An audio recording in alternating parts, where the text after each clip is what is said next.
Salut mon Furl, Salut Carlo. aujourd'hui, épisode 2, Parlons Rift.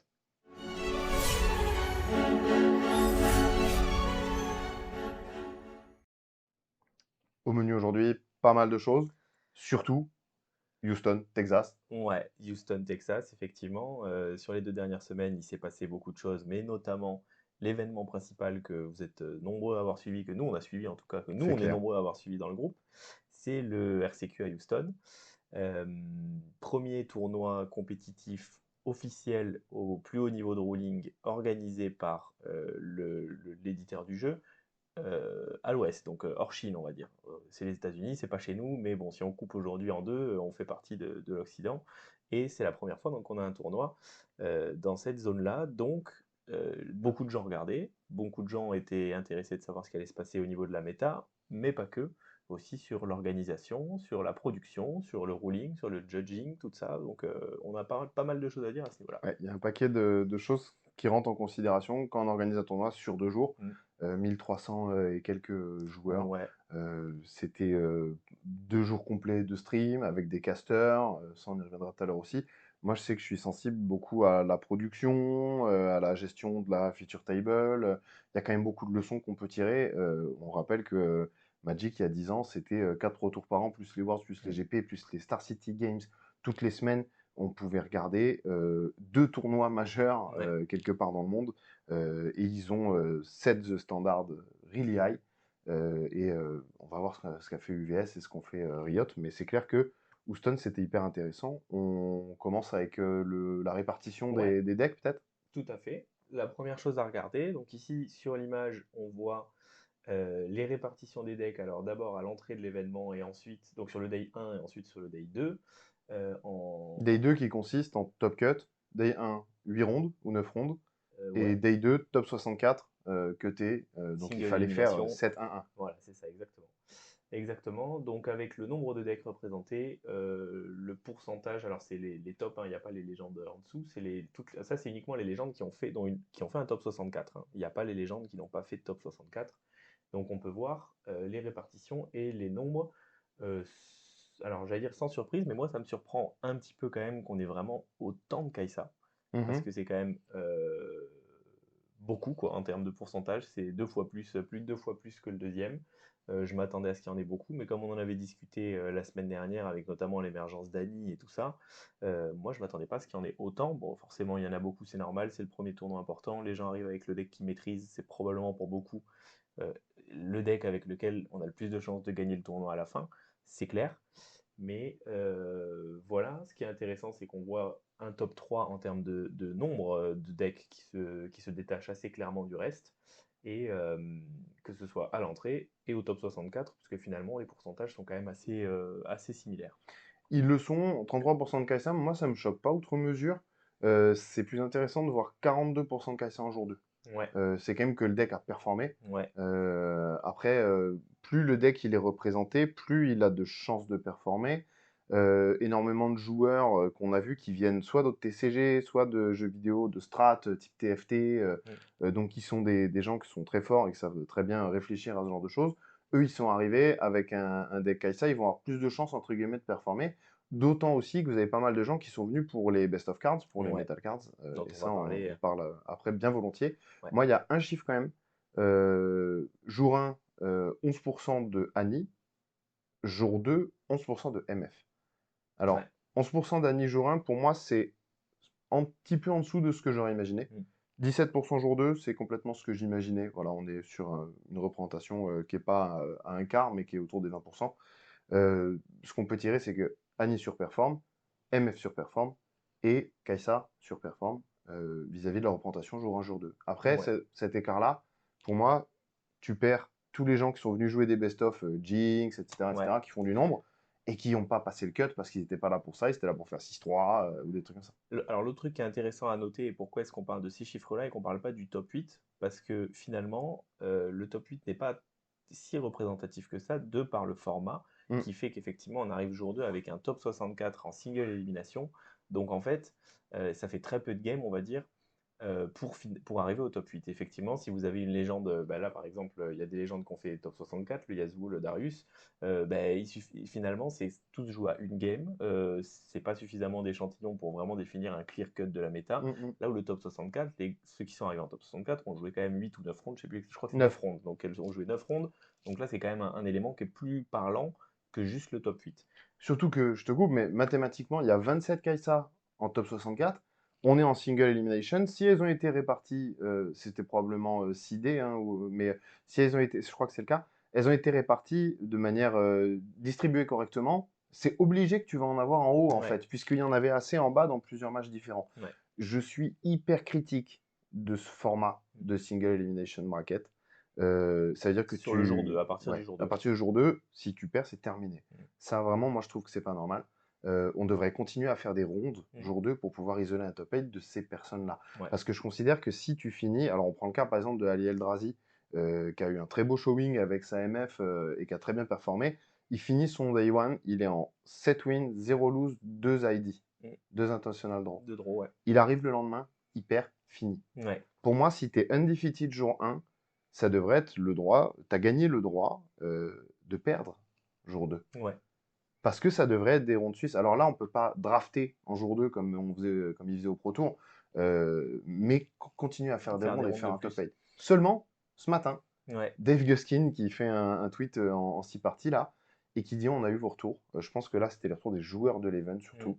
Ils ont dit maintenant, on fera un top cut de 8 plus tard. On va Ouais. pas faire du single elimination direct. C'est ça, donc effectivement, tu peux prendre l'exemple de Ali Eldrazi, mais aussi de manière générale, en termes d'expérience joueur, tu arrives potentiellement, tu as traversé le pays ou l'Europe quand ce sera chez nous pour arriver là-bas. Certes, c'est sur 2 jours, tu es conscient, mais ça veut dire que voilà, tu es qualifié pour le Day 2, tu vas arriver sur ton Day 2, tu vas peut-être jouer un match, te faire 2-0 sale, et puis tu rentres à la maison. C'est En termes d'expérience, c'est un peu dommage. Alors, c'est toujours frustrant de perdre en top 64, quel que soit le format, on va dire.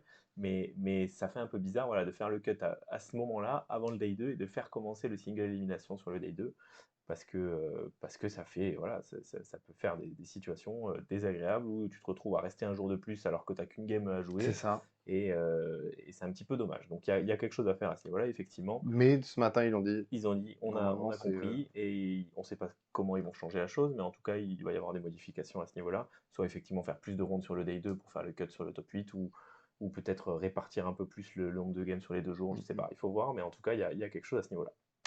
Moi, le premier sujet, gros sujet en dehors du top 64 que je voudrais qu'on aborde, c'est les Metal Cards, Ouais, le best of pricing qui est annoncé depuis le début de Riftband. Ils ont dit on veut que quand on fait un event officiel, les petites légendes qui sont moins fortes soient représentées.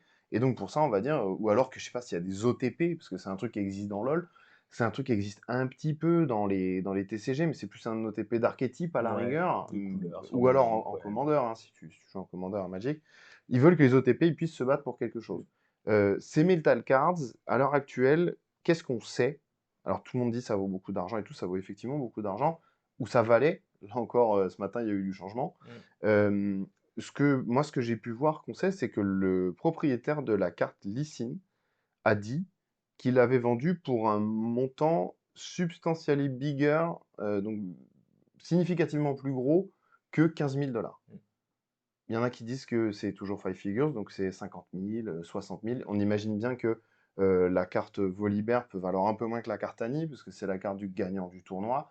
Ce qui est certain, c'est que au moment où Houston se termine, c'est des cartes one out of one. Ouais, Ce matin, ils ont dit, c'est pas des cartes one out of one. Ça veut dire que si je repars avec un Volibear à Bologne, à Vegas, ce sera le même. je vais me battre pour la même carte. Il n'y Ouais. aura pas écrit dessus Houston, premier tournoi, etc. Mm. etc.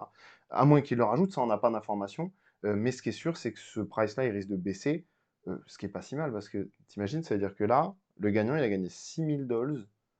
Le gagnant d'une carte, N'importe il a laquelle. gagné À 50 peu 000 près, $. ouais, même si Il y c'est a pas un... ce montant-là, dans tous les cas, Voilà, c'est toujours énorme. Moi, je trouve l'idée super cool carrément. de faire ça. Ça fit super bien avec le jeu. Comme tu l'as dit, ça va sûrement parler aux joueurs de League of Legends. Ça va parler à plein de gens parce que voilà, et on les voit tout le temps quand on va jouer en LGS. Il y a des gars, ils arrivent, ils s'en foutent de la méta, ils vont jouer leur perso et Ouais. puis c'est tout. Et si les mecs sont forts et qu'ils ont un bon deck, qu'ils aillent faire les plus gros tournois et qu'ils aillent se battre pour un prize en sachant qu'effectivement, le type qui va jouer Garen, il gagnera probablement pas le RCQ. Par contre, il peut aller jouer quelque chose. Et ça, je trouve ça très très cool. Euh, Pour la diversité du pool aussi, hein, Bien sûr, et ça... d'ailleurs, ça se voit, il n'y a pas tout, mais en gros, ce qui est intéressant, c'est que, bon, il y a le top 3 au niveau des nombres de decks, et ensuite, même Garen, même Jinx, c'est des decks qui sont en 25, 30, 40 personnes qui sont arrivées au tournoi Ouais, ouais, avec. ouais, 23 exemplaires, je crois, de Garen, Voilà, c'est 23, énorme. Enfin, une là, Darius, mais 25e deux go. têtes, il me semble que c'est 23 Ouais, Garen. c'est ça, donc c'est cool, je trouve ça très cool. Maintenant, effectivement, que l'objet, alors, ça, ils peuvent pas le maîtriser, c'est toujours pareil. Sur les TCG, et surtout en ce moment, et encore plus depuis quelques mois et quelques années, il y a un engouement de fou. Les one of one, les cartes sérialisées, c'est quelque chose qui existe dans d'autres TCG depuis peu de temps. Ça fait toujours, ça crée toujours une bulle spéculative évidente. Ouais. Là, le fait qu'elle soit liée à un événement, je pense que ça lui rajoute encore plus de hype parce qu'il Mhm. y a vraiment ce truc de voilà, je sais pas, un mec qui a de l'argent qui veut cette carte, il est à Houston, il voit le mec qui va la gagner, il va y avoir des offres potentiellement de fous Ouais. qui vont se faire à ce moment-là parce que c'est de la FOMO, c'est juste se dire que voilà. Et l'annonce de ce matin, Ça calme tout le monde, je pense. moi personnellement, ça me paraît logique que ça se passe comme ça. Carrément. Il n'y a aucune raison que ce soit des one of one ces cartes-là. C'est très bien que les gens aient des cartes uniques, qu'elles valent 10 fois le price pool, enfin le montant gagné par le premier, ça n'a pas de sens. Ça n'a pas de sens et ça va un peu contre le circuit parce que ça veut dire que quand on va jouer à un CQ, on se pose la question. Alors, ce qui est intéressant, on se pose la question. Mais le truc, c'est que là, aujourd'hui, si on veut gagner de l'argent, pour ceux qui vont aller à Houston, bah, il vaut mieux jouer Volibear que jouer Kai'Sa. Et on aura plus de chances, très By probablement. Et de far. loin, en fait, c'est ça. C'est que, bah, là, regarde, Darius, il y en a 23. Donc, si t'es le meilleur, si tu fais un meilleur score que les 23, 22 autres Darius, tu vas gagner une carte qui vaut entre, que ce soit 20 000 dollars ou 50 000 Alors dollars, qu'il peu valait, importe. hein, j'ai envie de dire, mais Ouais, mais tu peux voilà, l'avoir déjà vendu, ça c'est c'est clair, un hein. petit peu, c'est un petit peu bizarre, j'adore l'idée, mais il y a du refining à faire. Il ne faut pas Mhm. oublier encore une fois qu'on est toujours dans le contexte d'un jeu qui vient de sortir, qui a une hype probablement beaucoup plus élevée que ce à quoi il s'attendait, et que donc toutes ces petites choses-là ont besoin d'être ajustées. Je pense que c'est intéressant. L'annonce d'aujourd'hui probablement va calmer un petit peu les ardeurs de tout le Mhm. monde. C'est aussi très bien qu'il y en ait d'autres qui se jouent. Est-ce qu'il y en aura une par légende, par RCQ, tout ça? Bon, on va apprendre toutes ces choses-là. Quoi qu'il arrive, si jamais quelqu'un a l'idée de mettre 50 000 dollars dans une carte, n'achetez jamais ça. Ça paraît complètement fou. Les gens qui font ça, c'est des gens voilà, pour qui Ça sont. dépend, si ces 50 000 dollars ne représentent rien pour toi, Voilà, c'est ça. fonce, tu vois, Pour le fais-toi plaisir. plaisir. Mais si on Mais parle il d'un faut surtout pas le côté. faire de manière Voilà, spéculative voilà. ou invest en se disant ça va pas bouger. C'est pas une one out of one. Et puis, Voilà. et On puis, n'a aucune garantie en fait, écrite que c'est une one voilà, out of il one. y a aucune garantie de quoi que ce Bah, soit. Quand bien même c'est le cas, et qu'effectivement, peut-être que dans 5 ans, la carte métal de Jinx ou n'importe quel personnage vaudra beaucoup plus que ce qu'elle mhm. vaut aujourd'hui, c'est possible. Maintenant, voilà, c'est du C'est hasard presque complet. anecdotique aussi, j'ai envie de dire, ça concerne quand même peu de joueurs. Moi, le truc qui me gêne par contre dans le best of pricing, et je souhaite qu'il le change, c'est qu'à l'heure actuelle, par exemple, Jinx, ils étaient en 3-way tie, ils étaient 3 Ouais, avec le même record. Et ce sont les coefficients du soft des pairings qui disent qui est devant. ouais, Et moi, ce que j'adorerais, ce serait, OK, il y a 3 personnes qui sont tied for Jinx, et ben ils vont se un mini battre. bracket, Et ouais. on va faire un mini Ouais, bracket, c'est vrai et que ça je va faire trouverais des ça cool. mirrors jusqu'à ce qu'on vire tout le monde et qu'il reste le champion des champions. Ça fait une espèce de side tournoi qui peut être hyper fun, Ouais, hyper stylé, et qui te reward d'avoir travaillé ton mirror alors que ouais. tu joues un champion improbable. Et ouais, oui, c'est ça. Ce qui peut soit justement se donner des situations un peu improbables où bah, peut-être que le mec qui joue Garen, il a jamais joué un mirror de sa vie. C'est Et fort probable. voilà. Et en plus, voilà, D'ailleurs, le si, mec qui joue Garen jouait un deck qui ne cherchait à ni jouer son champion, bien ni sa sûr, il joue un deck légende. Il roi, jouait c'est juste ça. un deck Bah oui. Aurora parce qu'il a dit je vais prendre le deck qui va faire le plus de Et choses. c'est rigolo, effectivement, pour Jinx, c'est Jim Davis qui en parle dans sa vidéo, si jamais, et qui lui était là joué pour aller jouer la carte Jinx et qui fait taille 6-3 day 1 avec Ouais, 3 autres Jinx et que c'était enfin, lui, il le ressent comme un tirage au sort parce que c'est quasiment ça en fait. c'est ce que c'est. Et Ça du coup, dépend. On dit tout de suite, on entend énormément dans les LGS, ouais, c'est ton win rate, est-ce que tu as gagné 2-0, est-ce que tu as gagné 2-1. Ce qui rentre en compte d'abord, ce sont les performances de tes des adversaires. adversaires, voilà, contre qui Les tu as gagné, personnes contre contre qui tu qui as tu as perdu. gagné, qu'est-ce qu'elles ont fait, les personnes contre qui tu as perdu, c'est ça qui fait bump up ou down ton appareillage. Donc c'est sensiblement de l'aléatoire en fait à ce stade. Il n'y a pas grand-chose d'autre. Et effectivement, comme Jim Davis en parle dans sa vidéo, bah, il attend son day 2, et il apprend le day 2 le matin. Est-ce qu'il va avoir sa carte ou est-ce qu'il va C'est pas ça. l'avoir? En l'occurrence, c'est pas lui qui l'a eu, mais c'est vrai que c'est un peu bizarre. Voilà. Je crois que c'est un Street Fighter pour Timo aussi. Peut-être, J'ai ouais, j'ai regardé pas la vu. vidéo de Gorica. Je crois que Prismatism, qui est le plus connu, Ouais. fait le même standing. Au passage, je suis allé regarder la deck tech Timo de Gorica. On Mmh. parle d'un truc de 1h30 où il détaille son deck, ses match-ups, Ah oui, etc. C'est régal. OK. Hyper intéressant, super contenu. Et c'est quelqu'un voilà, qui sait très bien ce qu'il fait et qui raconte très bien sa mayonnaise. Je pense que pour les best of one cards, bon ben voilà, ça valait ça. Maintenant, il va en avoir plus. Ça Ouais. vaudra moins. On J'ai verra si elles sont stampées. moi, j'aime beaucoup l'idée. Je pense que c'est une Moi bonne chose aussi. qu'il l'ait faite. Il faut ajuster le truc pour voir un petit peu. Voilà, je pense qu'ils avaient, je suis à peu près sûr qu'ils avaient aucune idée que ces cartes allaient s'arracher à ce prix-là, Mm, que mm. c'est pas envisageable. Mais malgré tout, pour eux, c'est une bonne manière facile entre guillemets de rajouter du pricing parce que on aura l'occasion d'en parler une autre fois. Mais voilà, pour un joueur compétitif de TCG, forcément, le plus important, la seule manière de gagner des tournois, enfin de gagner de l'argent, parce que on parle de quelqu'un qui va passer toute sa vie à s'entraîner et à faire quelque chose, donc il faut bien qu'il puisse en vivre, Mm, mm. c'est d'aller faire des tournois. Sur d'autres TCG, sur Magic notamment, après il y a des systèmes où on peut rentrer dans le Hall of Fame, ou alors on peut se qualifier automatiquement de tournoi en tournoi pour garantir un petit peu de De stabilité. pérennité, ouais. Mais aujourd'hui, concrètement, pour un joueur pro, il va devoir avancer les frais de tout son voyage, Ouais, faire tout ça, et il va falloir qu'il gagne de l'argent. Donc d'avoir des manières alternatives de pouvoir récompenser les grinders, je trouve ça bien. c'est Euh, important. les montants sont un peu déraisonnables pour l'instant, mais je trouve que c'est une bonne chose parce que d'un côté, le gars qui n'est pas un grinder mais qui est à fond sur sa légende, il va pouvoir aller faire son tournoi et s'il gagne sa metal card, c'est un truc énorme pour lui, c'est Mm, mm. génial. Et puis peut-être que le grinder, justement, ça va donner des opportunités de gars qui va se dire, ok, je vais pas aller jouer forcément le top 3 de la méta, mais par contre, j'ai un super spot sur ce deck que j'ai bien bossé. On a l'occasion de parler d'Yasuo notamment, par exemple, Ouais, et je trouve ça cool. Voilà, c'est une possibilité supplémentaire pour les grinders de vivre de ça, tout et je simplement. pense que ça encourage le deck building et que ça fait que ça encourage un méta qui va être évolutif et qui est bousculable un petit peu à tout instant. Ouais, Et ça, c'est aussi quelque chose de très sain pour le jeu. ouais, Pas s'enfermer dans il y a deux decks, je joue deux decks. Alors on espère évidemment que d'ici 3, 4, 7, il y aura un méta un peu plus divers. Et encore qu'honnêtement, franchement, il y a, parenthèse, le méta il est incroyable. y a pas, on pourrait Pour en un truc parler, hein. avec un Ouais, set, c'est ça, c'est il est ça, incroyable. c'est ça. Et J'aimerais qu'on. Vas-y, je t'en prie. ouais, juste pour terminer sur ça, je pense qu'il faut vraiment pas négliger cette histoire de Metal Card, l'impact que ça va avoir sur quel deck on va voir à Hum, ces hum. tournois. Il y en a beaucoup, par exemple, on entend beaucoup parler parce que ça pourrait être un système similaire du système qu'ils ont sur Flesh and Blood. Alors, je suis pas un expert, mais de ce que je sais, quand une légende gagne, je sais pas si c'est une fois ou X fois un tournoi, pour la saison d'après, elle va être bannie. Ce qui permet Hum. d'assurer que la méta tourne.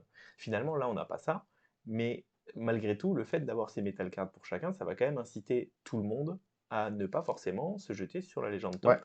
Parce que non seulement c'est plus qu'un. Bon, là en l'occurrence, c'est beaucoup plus qu'un goodie, quoi. C'est vraiment. On parle de 10 fois, 10 fois l'argent que Le gagne le winning premier, prize, quoi. quoi. Donc Ouais, c'est ouais, c'est ça. assez, c'est assez cool. Voilà. En tout cas, c'est normal de les vendre pour beaucoup de personnes. Je- Ça se comprend de vouloir le garder à la maison, mais je veux dire, 50 000 Moi, j'ai dit, dollars, ceux c'est qui les ont life-changing gagnés, money. vendez-les, Mais et puis dans vendez-les, 6 bien mois, vous en sûr. racheterez une. En Ce plus, sera la si tu as même. envie, donc Tu pourras dire que c'est celle que voilà. tu as gagnée Si tout le long. c'est, Ça ira très bien, quoi. où tu dis ce qui s'est passé, tu l'as vendu, tu l'as racheté, mais, Je mais dirais. toujours est-il, je pense qu'il faut pas crier au loup et dire ouais, ils vendent leur price. Enfin, il y a des gens, ils veulent en vivre, quoi. C'est normal, ils Ouais, je veulent crois devenir que professionnels, sur, hein. sur ces questions-là, voilà, maintenant il Même faut. nous, à notre niveau, on se dit, ben, est-ce que je vais garder les promo cards que j'ai gagnées? Je Mais vais ouais, rien en faire. Là, il vaut 10 euros, ça m'a payé mon entrée, ça m'a payé la carte que je vais acheter pour mon deck. Enfin, c'est ça. Pour revenir sur le quotidien d'un joueur professionnel, et c'est cette histoire, les vieux de la vieille de Magic s'en souviendront de Patrick Ménard, je crois, qui avait cette histoire sur Magic. Je fais très vite parce que c'est pas le sujet. En Pro Tour, il y a toujours des drafts, c'est-à-dire on ouvre des boosters et on va jouer directement avec ces boosters-là. Pour reconnaître ces cartes-là, pour que les gens ne trichent pas, ils ont un elles sont stamp stampées, ouais. dessus. Et on était au moment où un set, il y a 10 ans, est sorti, il y avait une carte qui s'appelait Tarmogoyf, qui était la carte la plus forte, extrêmement puissante. Et quand il a ouvert son booster, il a eu un Tarmogoyf foil Stampées. stampé. Et il est parti, c'est ça? Et Non. donc, ce qui s'est passé, c'est que cette carte, c'est une carte qui. Un Tarmogoyf normal, ça valait 250 Ouais, euros. je me souviens très bien. Donc, c'était une carte qui était unique. Et il était sur son troisième pick, il jouait pas vert, et il a quand même pick le Tarmogoyf Pour en partir. feature table. Et donc, il y a eu il s'est pris une shitstorm à l'époque de tout joueur, même des joueurs Just why? pros, qui lui disaient mais pourquoi t'as fait ça? Bon, en tout cas, effectivement, le gars, il dit: «Beh, ça me paye mon week-end cette carte. Cette carte me paye mon Ça te week-end», paye même l'hôtel, plus. le voyage quand tu viens de loin, enfin, Ce qui était ironique, c'est qu'il a perdu 2-1 sur le top cut, et la carte qu'il allait prendre, qui était une très bonne carte, qui était un blast rouge, c'est son adversaire qui l'a pris et qui l'a gagné avec. Donc c'est une je histoire assez connaissais pas, folle. elle est Allez incroyable regarder le cette truc. histoire, Et pour incroyable. la finalité, au final, il a vendu aux enchères quelque chose comme 14 ou 15 000 dollars. Il a donné la moitié à une asso, il a gardé l'autre. Donc Bah, c'est une histoire qui finit bien, mais écoute, voilà, c'est pour dire que respect. quand on gagne les tournois, il y a un moment, bah, ces prizes, ils font plaisir et ils font partie du truc, et c'est ça qui permet de le faire. Voilà. Je reviens à Houston. Mm. Moi, j'aimerais qu'on parle un petit peu, ou en tout cas, moi, je sais que j'ai toujours des trucs à dire là-dessus, du handling de la feature table. Donc, ce qu'on voit à la télé, sur Twitch, sur YouTube, whatever, c'est une feature table qui est jouée en même temps que les autres, mais où on va voir des personnes, souvent on va voir des gens qui sont, il y a une des deux personnes qui est connue ou qui est fort ou quoi, et on dit est-ce que vous voulez bien jouer on stream? C'est un classique, c'est grâce à ça qu'on voit. Il y a plusieurs trucs que je veux dire là-dessus. Le premier, c'est que c'est pas en direct. Mm. Alors, pour éviter les downtime, c'est assez courant de dire on fait pas en direct et on va rattraper le direct petit à petit. Ici, on n'a rien vu en direct. Même la Ok. finale. Ouais. Le moment où la finale commence, elle est jouée. Quand on regarde la feature table, on voit les gens qui jouent derrière. C'est déjà la suite, c'est le match qu'on va voir, etc. Moi, ça, personnellement, c'est un truc que j'aime pas trop. Parce que déjà, bon, t'es pas obligé de mettre le chat, hein, mais tu te fais spoil. En l'occurrence, c'était les mecs qui étaient en train de jouer ou qui venaient de finir qui disaient j'ai gagné ça. Ah oui. Tu vois, donc viewer expérience un peu Un peu bizarre. discutable. Moi, j'ai pas de problème avec les downtime. Mais évidemment, par contre, ça veut dire qu'au niveau de la prod, il faut dire, bah, ok, là, on va faire des interviews, là, on va faire des deck tech, etc., etc. Sinon, l'autre solution, et qu'ils avaient un petit peu fait, c'est que tu as deux feature tables, et que quand il y en a une qui finit tôt, on passe l'autre, Ouais. ou pendant le downtime, on passe la rediff, mais auquel cas, tu mets un stamp live ou Mm. rediff. Peu importe. Ça, à la rigueur, je peux comprendre que je chipote et que, priorité au show, hein. Mais moi, j'aime bien me dire que je vis le truc en même Ouais. temps que le gars qui va poser sa carte. Je Ça me fait comprends. pas vivre le truc de la même Ou manière. presque en même temps, en tout cas. Presque en même temps. Hem, donc ça, c'est le premier truc que je voulais dire, moi, que je déplore un petit peu, parce que j'aime bien me sentir dans la salle en Ouais. regardant, vivre le truc, un petit peu live. Ensuite, l'autre truc, moi, qui m'a par contre beaucoup plus dérangé, c'est, la manière dont ils ont judgé les feature tables. C'est-à-dire que avoir des judges à la feature table, c'est bien et c'est important. Ça veut dire par contre que, les autres tables sont pas jugées de la même manière, parce qu'à la feature table, vous avez un juge, voire 2 Mm. qui sont en train en direct de corriger les trucs. Moi, je trouve que ça, c'est très bien. Par contre, effectivement, il y a des judge calls qui étaient très très longs et ça m'étonne un petit peu par rapport au fait que tu es censé même avoir le head judge pas loin. Enfin, c'est la table qui représente ton jeu, que Ouais. tout le monde peut voir. Et après, l'autre truc, et ça, je pense qu'il faut absolument qu'ils changent les règles de tournoi. Ils sont très difficiles sur les représentations des buffs, des bonus, des cartes, des Des trucs. plus de Il might, faut des ouais. plus, il faut des dés spécifiques. Il faut, par exemple, quand vous jouez des trucs qui buffent, avec le mot-clé buff, c'est une carte. C'est l'enfer. Dès que tu Ouais, bouges ta c'est carte, hein, ça. et j'ai même vu en feature table, le gars arrive, il met son dé dessus, et le juge lui enlève, lui donne une Ouais. carte. Moi, si je dois jouer comme ça, je vais dire, oui, laissez-moi faire mon truc, ou Ouais. sinon je joue pas en feature table, c'est pas dramatique, hein. Mm. Mais j'ai du mal à comprendre ce truc, et d'autant plus que ce qui m'a marqué, c'est un moment, ils font une Kaisa qui fait un play type Falling Star, et ensuite je vais Fox pour qu'il meure du truc. Ouais. Et ils font Falling Star, et ils n'ont pas de dé dégâts. Ouais. Donc ils ont mis un -3 might sur des trucs qui n'avaient pas -3 might, qui avaient juste. Et après il a joué le Fox, et là ils ont bégayé un peu Ouais, sur bah ouais. le. C'est. Ça, moi je suis pas un grand fan de dire oui, on montre Asso 3. Alors c'est important pour les règles parce que Asso ça trigger que à certains moments et pas à d'autres. D'ailleurs, c'est pas un trigger, c'est pas le bon mot, mais ça Mm. c'est appliqué à certains moments, pas d'autres. Mais je les trouve un peu difficiles là-dessus et pas Ouais. très cohérents. Pour l'instant, il y a pas, c'est pas encore. Alors voilà, effectivement, c'est normal en feature table d'avoir le plus de lisibilité possible. C'est le cas par exemple sur Magic où pendant tout le tournoi, vous Où allez ils ont des pouvoir gros jouer. dés carrés et on fait avec des dés, ça va bien. Ouais. Ouais, mais par exemple, je sais pas, quand tu vas avoir un compteur de Storm Count, un compteur de mana flottant, ce genre de choses-là, euh, il faut que ce soit lisible, effectivement. Pour l'instant, on a l'impression qu'ils n'ont pas encore trouvé la manière de Non. faire le truc le plus lisible. Moi, je pense que les dés, c'est quand même très lisible. Alors certes, là, il faut faire la différence, comme tu dis, entre les plus might, les dégâts, assaut, ce genre de choses. Mais enfin, Ouais, mais là, il y a 10 mots-clés. ouais, Dans un an, il y en a 30. ouais, ouais, c'est sûr. Et ça veut dire que tu commences à devoir t'équiper en token. Bon, c'est une parenthèse, on va dire, mais moi, ça, c'est un des trucs voilà, Je suis curieux de voir comment ça évolue. Est-ce que voilà. moi je pense qu'il faut simplifier effectivement parce que le principe de la feature table c'est qu'il faut qu'elle soit lisible et que Et parfois que le board state soit bien maintenu, et que donc jugé correctement. parfois être lisible ça veut aussi simplifier. Effectivement, peut-être avoir un peu moins d'informations directes, mais au moins c'est clair, Mmh quoi. mh. Voilà. Ou alors avoir une règle, je sais pas, les dés blancs sont les plus de might, les dés noirs sont Mmh mh. les dégâts, je sais pas, quelque chose comme ça, quoi. Mais à voir un peu comment ça évolue à ce niveau-là. À noter qu'ils ont fait un super job, au niveau de la prod pour dès que les casters parlaient d'une carte, elle popait Ouais. et donc il y avait vraiment quelqu'un qui était dédié à ça. Pour revenir sur ce que tu disais tout à l'heure, c'est l'avantage du différé. C'est-à-dire que le Tu fait peux le faire en direct aussi? oui, mais c'est plus compliqué, Je pense que c'est c'était moins fait live facile. d'ailleurs, hein. Moi je Parce que pense les casters, c'était pas enregistré. ouais, Les casters voyaient le match différé et le commentaient en direct. par exemple, je sais que sur Magic beaucoup, quand on va avoir des matchs qui sont en live, on va moins avoir ces infos. Ouais. Quand on va avoir les matchs qui sont en différé, on va les avoir beaucoup Mmh plus avec mh. les mains des Les joueurs et mains, tout ça, ça. je suis d'accord avec ça. Parce qu'en fait, c'est tout simplement le léger différé permet d'avoir un peu de production supplémentaire, Mmh. des gens qui vont pouvoir rajouter, peut-être, voilà, si le match est en direct, ils vont faire montrer une carte de temps en temps.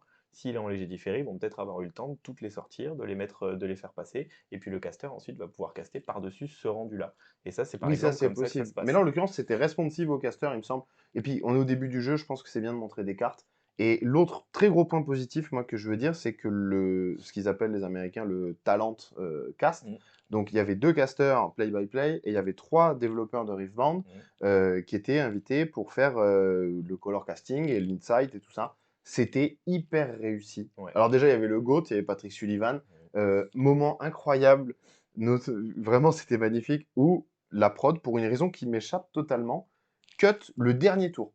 Il cut le winning play, on ne sait pas comment ça se finit. Les casters sont comme toi et moi en train de regarder, ouais, et là, d'un coup, eh ben, ils voient plus, et ils savent pas ce qui s'est passé, ils savent pas si ça a draw, si ça a gagné. Et Patrick Sullivan dit «Doesn't matter, I guess», parce qu'il est toujours un peu ouais, cynique. Et là, le chat, mec, est parti en shitstorm en disant ouais, oui, c'est vrai, c'est pas important, c'est quoi ce caster? J'étais là, les grands, le c'est, second il a degré. commenté des centaines et des milliers de games, il est hyper intelligent, ce qu'il dit, Ouais, c'était ouais, golden. Il a fait les rounds 7, 8, 9.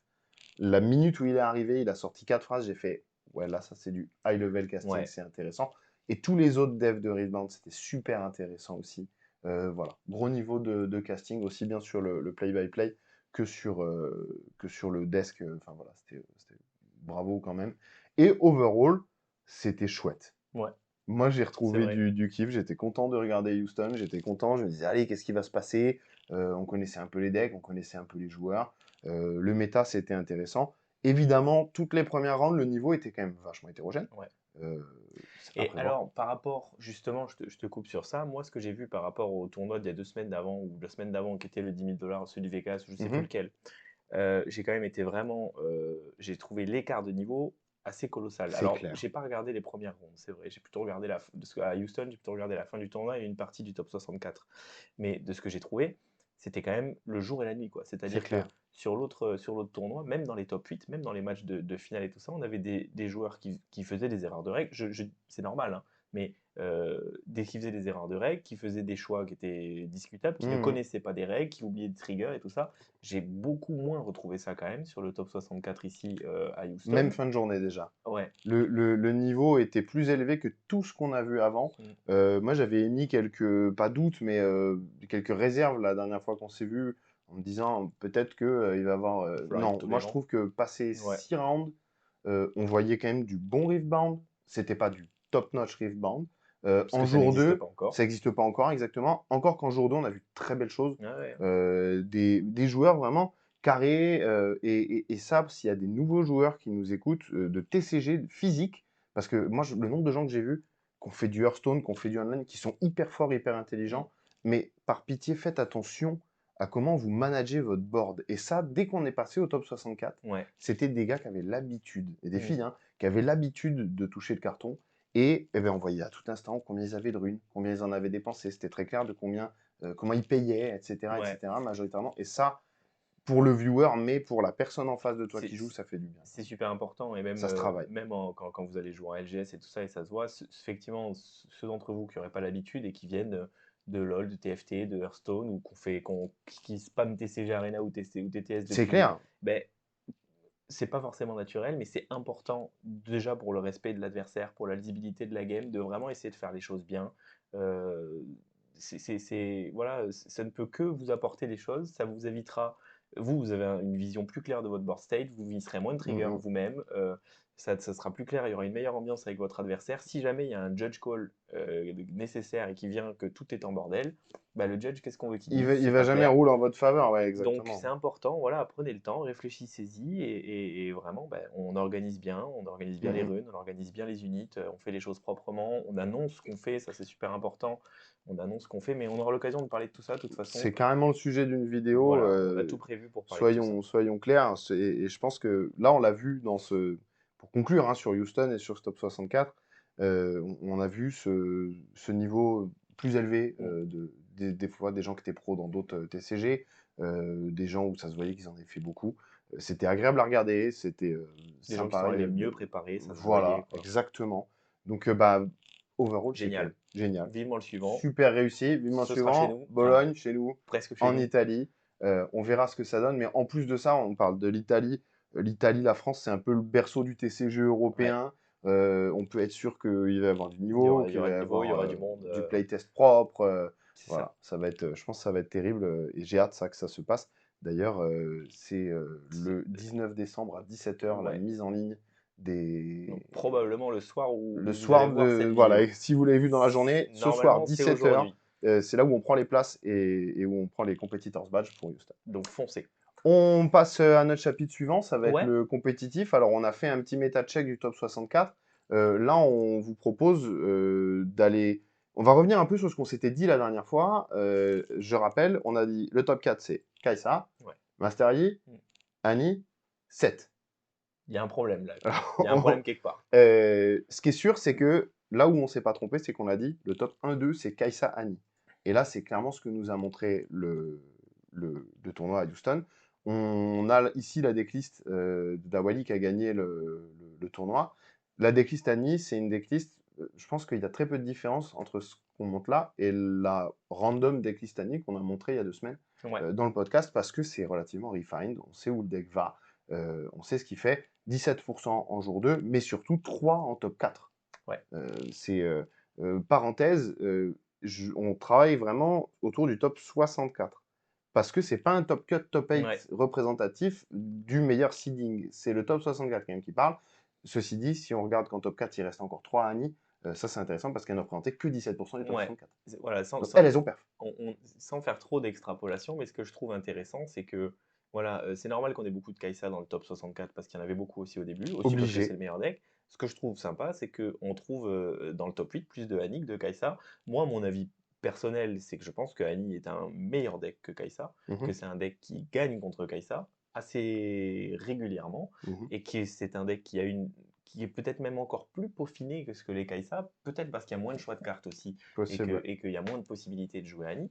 Parce qu'il y a un plan de jeu plus clair. Voilà, c'est ça. Là où Kai'Sa, et on en a parlé 1000 fois et on aura l'occasion d'en reparler, est-ce que c'est un deck aggro, est-ce que c'est un deck tempo, est-ce que c'est un deck contrôle en fonction de 3 ou 4 changements de cartes, de sideboard ou de battlefield, ça peut être Mhm, l'un ou l'autre. Donc tout à fait. Annie, voilà, Annie, elle a un plan de jeu, elle a des battlefields qui sont à peu près clairs, elle a des plays qui sont très strong, ce qui fait qu'on arrive sur, et même si on voit le tournoi à Orlando qu'il y a eu la semaine dernière, qui était le week-end d'après celui Mhm.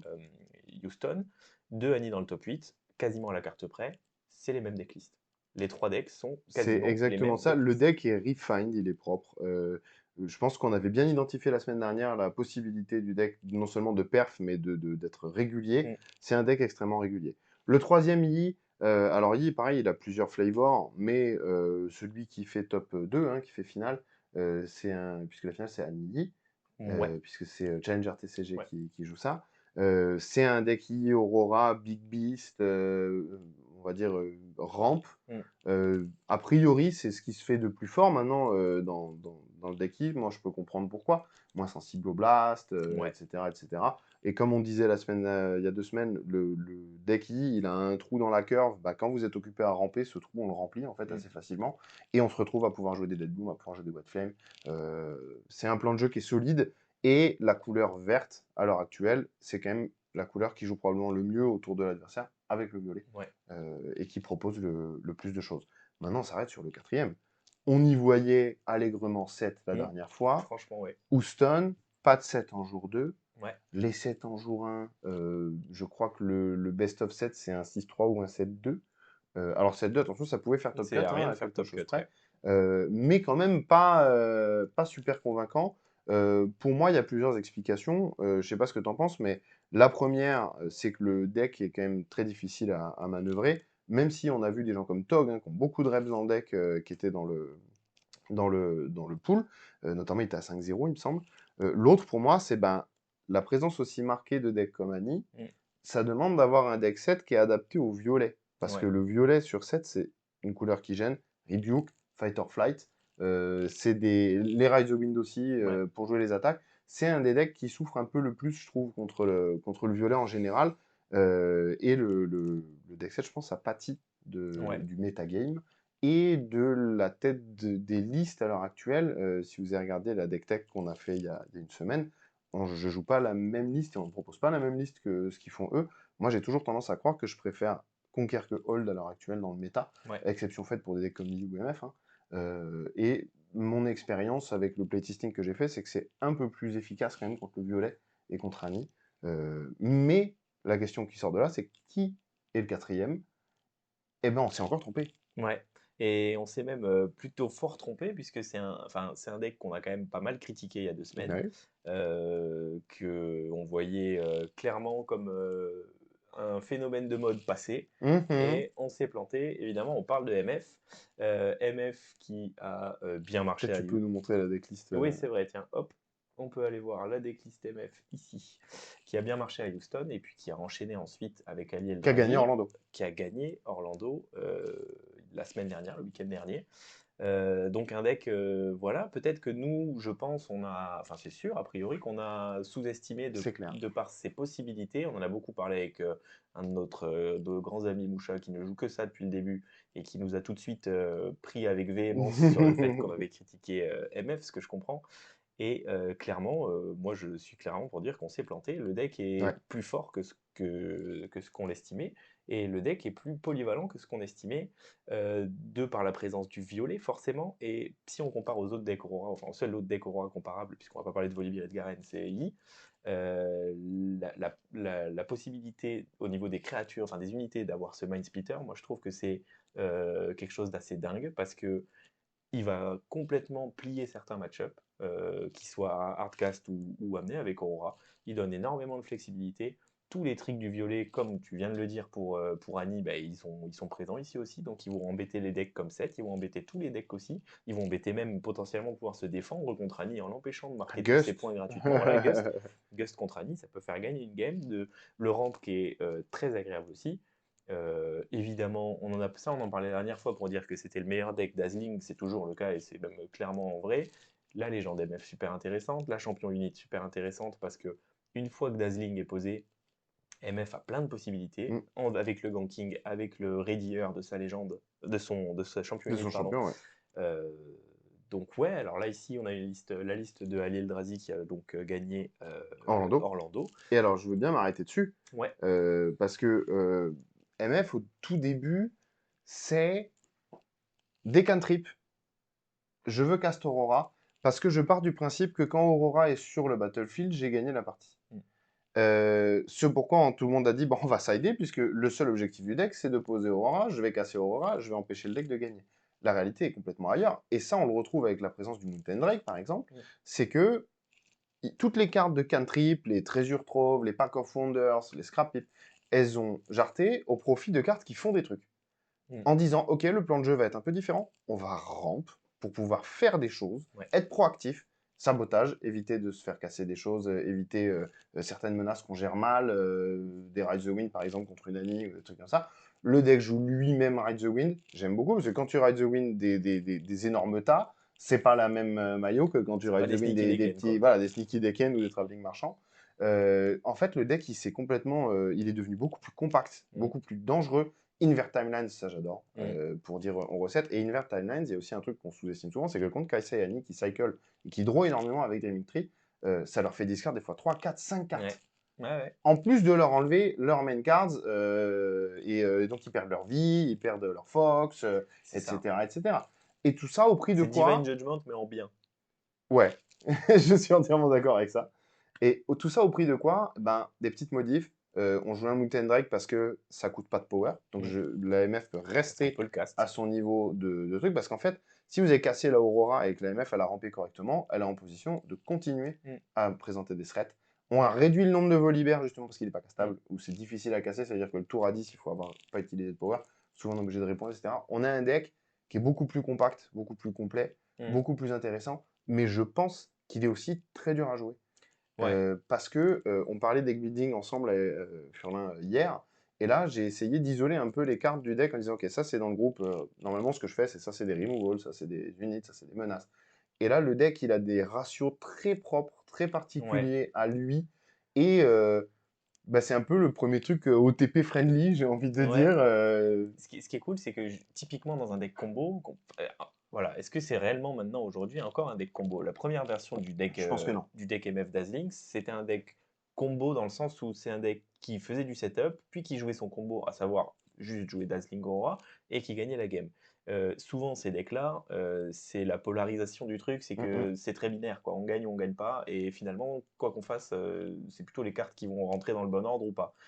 Cette liste, elle est complètement différente parce que tout Il y a plus ce change. phénomène. Tout change. Avant, il y avait quelques petites choses. Là, on se retrouve, on a beaucoup plus d'interactions que de rampes. On va préférer utiliser les interactions que le ramp dans plein de situations en early. On va pas chercher à ramper Aurora le plus vite possible. Parfois, c'est pas forcément la bonne solution. On va pouvoir justement aller utiliser ces cartes violettes euh, pour pouvoir aller voilà, retirer un petit gust. Euh, un petit Rebuke. Alors lui, s'il les joue en side, ouais, les Rebuke, forcément, on n'a pas trop envie de les jouer en main, mais enfin, c'est quand même intéressant de se dire qu'un deck qui veut ramp, derrière, peut aussi jouer Rebuke, qui coûte 2 power. C'est ça. Donc, c'est pour montrer à quel point on n'est plus sur le rune à tout prix, sur le ramp à tout prix. Voilà, on est capable, dans le sideboarding, de rentrer une carte qui va nous faire gagner du temps en nous sacrifiant. Par exemple, si on fait Rebuke à la place de Mobilize, on fait moins 3 runes Mm, mm. sur notre et c'est pas un problème, parce que le deck a évolué dans ce C'est sens-là, ça. qui est presque plus un deck, je vais pas dire un deck contrôle, parce que c'est dur encore de Une donner des espèce de combo archétypes. contrôle Ouais, c'est finalement, on ça. dirait dans Un Magic deck par lent, exemple. on va dire. Voilà, c'est un Mm, deck mm. lent qui va forcément avoir l'inévitabilité, puisqu'il va être meilleur que tout le monde à partir du moment où il aura posé ses cartes. Sauf si tu as deal avec ces 9/10 units avec Soulgorger, on n'est pas Il n'y a arrivé quand pas même, beaucoup de hein. decks, voilà. Il C'est y a pas ça. beaucoup de decks qui ont suffisamment de jus pour arriver au bout des 9 unités, 9-10 unités du deck Dazzling, mais peut-être que ça arrivera un jour. Mais pour l'instant, c'est pas le cas. Donc, super intéressant. Et si on combine les deux tournois, clear top 4 de la méta, voilà, Voilà, on a MF qui rentre dans le top 4, il n'y a pas photo à ce niveau-là. on s'est trompé. Donc ça veut dire que maintenant, concrètement, en fait, notre top 4 à nous, on va dire, ça va être Kaisa Hani. Mm. On va presque commencer à discuter qui est top 1, top 2. Ça n'a aucune espèce d'importance après. Oui. Par exemple, je vois partout des tier lists. La tier list, c'est juste je donne mon avis sur quelque chose. C'est pas une. Là, c'est la même chose. Nous, on dit.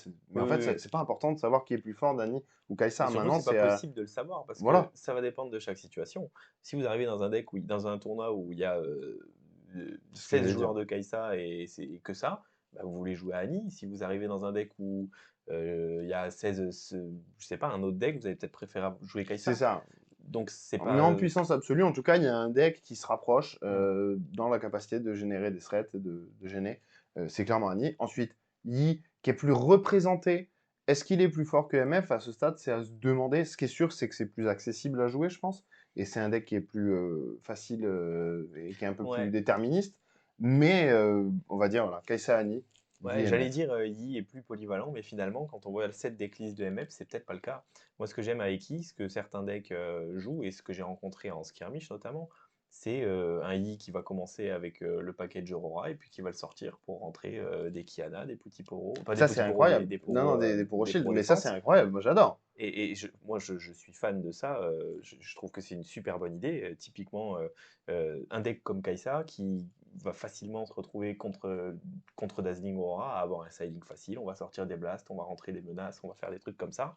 Et ben ouais, mais derrière, si on se retrouve, et c'est ce qui m'est arrivé, game 3, je sors tous mes blasts, Poro, il le pose, Kiana sur 3, qu'est-ce que je fais? Ouais. Ma game est perdue. Et il y a beaucoup de ligues qui avaient un sideboard similaire à ça, et je trouve ça intéressant. Donc dans ce sens-là, je le trouve plus polyvalent, mais finalement, cette decklist MF, elle fait tout aussi, quoi. Et ça rejoint quelque chose qu'on évoquait déjà la semaine dernière, il y a 2 semaines, c'est que les sideboards transformatifs dans Riftbound ont beaucoup plus de sens Ouais, que dans d'autres TCG. Peut-être parce qu'il n'y a qu'un set pour l'instant, mais de par le fait que les battlefields changent notre plan aussi. L'exemple typique, Annie joue 3 Scrap Heap parce qu'il joue Zone Warren en game 1. Une ouais, fois que Zone Warren c'est out, on va moins discard, donc je suis moins susceptible de trigger mon Scrap Heap, donc je vais les enlever. Mais tant mieux, ça me facilite la vie. Pour ça, exactement. j'ai 3 cartes en game 2 et en game 3, elles sont out. On Ça veut dire a... qu'on va avoir Ouais, la présence de cartes main deck qui ne sont valables que pour la game 1. Et c'est d'autant plus intéressant que la game 1, c'est une game qu'on va commencer 50% du temps et qu'on va draw 50% du exactement. temps. On est loin d'avoir compris comment on build un deck Riftbound et une sideboard à l'heure Complètement. actuelle. Parfois, c'est évident. Le premier exemple de ça qui me vient, c'est quand on a commencé à jouer Retreat et Dreaming Tree avec Kai'Sa. Mhm. Ça paraît évident. Retreat, c'est une bonne carte, on a plein de bonnes targets, ça marche très bien avec Dreaming Tree, c'est super. Et Dreaming Tree, pas de Conquer Effect, pas de Hold Effect. Voilà, donc c'est un battlefield qui, dans beaucoup de match-up, est unilatéral, génial. Et souvent, Ou symétrique. pour ceux qui jouent Kai'Sa, souvent, bah, on va se retrouver dans la game 2, il n'y a plus de Dreaming Tree, peut-être on a moins d'importance sur jouer plusieurs fois Kai'Sa, jouer plusieurs fois Darius, donc on va retirer les retreats, c'est assez naturel, c'est assez logique, et éventuellement, en fonction du match-up, on peut réfléchir à les re-rentrer peut-être à la fin. Ce que je trouve intéressant sur cette decklist Annie, qui, comme on a dit, est le consensus du moment, c'est que c'est exactement ça, et le side, finalement, n'est là que pour compléter les playsets des cartes qui sont en majorité présentes dans le main Ouais. deck. C'est-à-dire qu'en fait, on va pas se servir du side pour aller rentrer des sabotages, pour aller rentrer Mhm. de l'anti-gear, pour aller rentrer des menaces, je ne sais quoi. Non, on sait que dans la game 2, on va plus avoir le zone warrens. Enfin, quand on a vu, on va plus avoir besoin des scrap heaps, on va les sortir. Donc on va pouvoir rentrer des J'ai cartes. 3 cartes à rentrer pour faire mon plan de jeu. Donc, est-ce que, par exemple, est-ce que j'ai envie de compléter mon playset de Rebuke? Est-ce que j'ai envie de compléter mon playset de Gust? Est-ce que j'ai envie de rentrer le Voidseeker qui me manque? Et puis, peut-être sortir les deux Voidseekers et finalement rentrer deux playsets complets de nouveaux Mhm. sorts. Pour moi, c'est ça que le side est vraiment fait pour ça. Et c'est dans ce sens-là qu'il faut aller. En plus, dans un deck comme Annie qui joue les Traveling Merchants et les Zone Warrens, peut se permettre d'avoir un deck qui, sur le papier, est un peu moins constant avec des x2 et des x1, là où ça va peser beaucoup plus sur d'autres archétypes. Mhm. Et puis, quand on retire le Zone Warrens, eh ben, on rajoute de la consistance, on enlève ses scrap heaps, et puis on va remettre, on va finir les playsets, et on va avoir notre liste finalement qui mathématiquement correspond et va gagner dans le plus de situations, quoi. Donc Mhm. génial, je trouve que voilà, c'est ceux que je pense que c'est un groupe de joueurs qui sont arrivés, puisqu'ils sont arrivés avec la même Ils avaient tous la decklist, même liste, absolument. qui sont arrivés sur ça, ben, bravo, quoi. Mhm. Ils ont fait le Et bon ils ont travail bien fait de. le job, je trouve, intelligemment. Tu parles de maths, moi, ça me fait transiter vers un truc dont je veux parler aujourd'hui. C'est justement les questions de refine son deck, de ratio, etc., etc.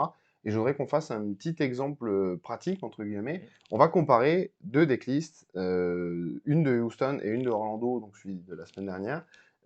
Et on va essayer d'aller voir certains choix, certaines problématiques qu'on va rencontrer et auxquelles on peut répondre sans poser une carte sur la table. Ouais. On peut répondre de manière logique et mathématique. Donc moi, je voudrais partir de la decklist de Gael Wins, qui est le best-of Yasuo de Houston. Il a fait top 64, et ensuite de quoi il a perdu sa première game, et la suite n'est pas passée.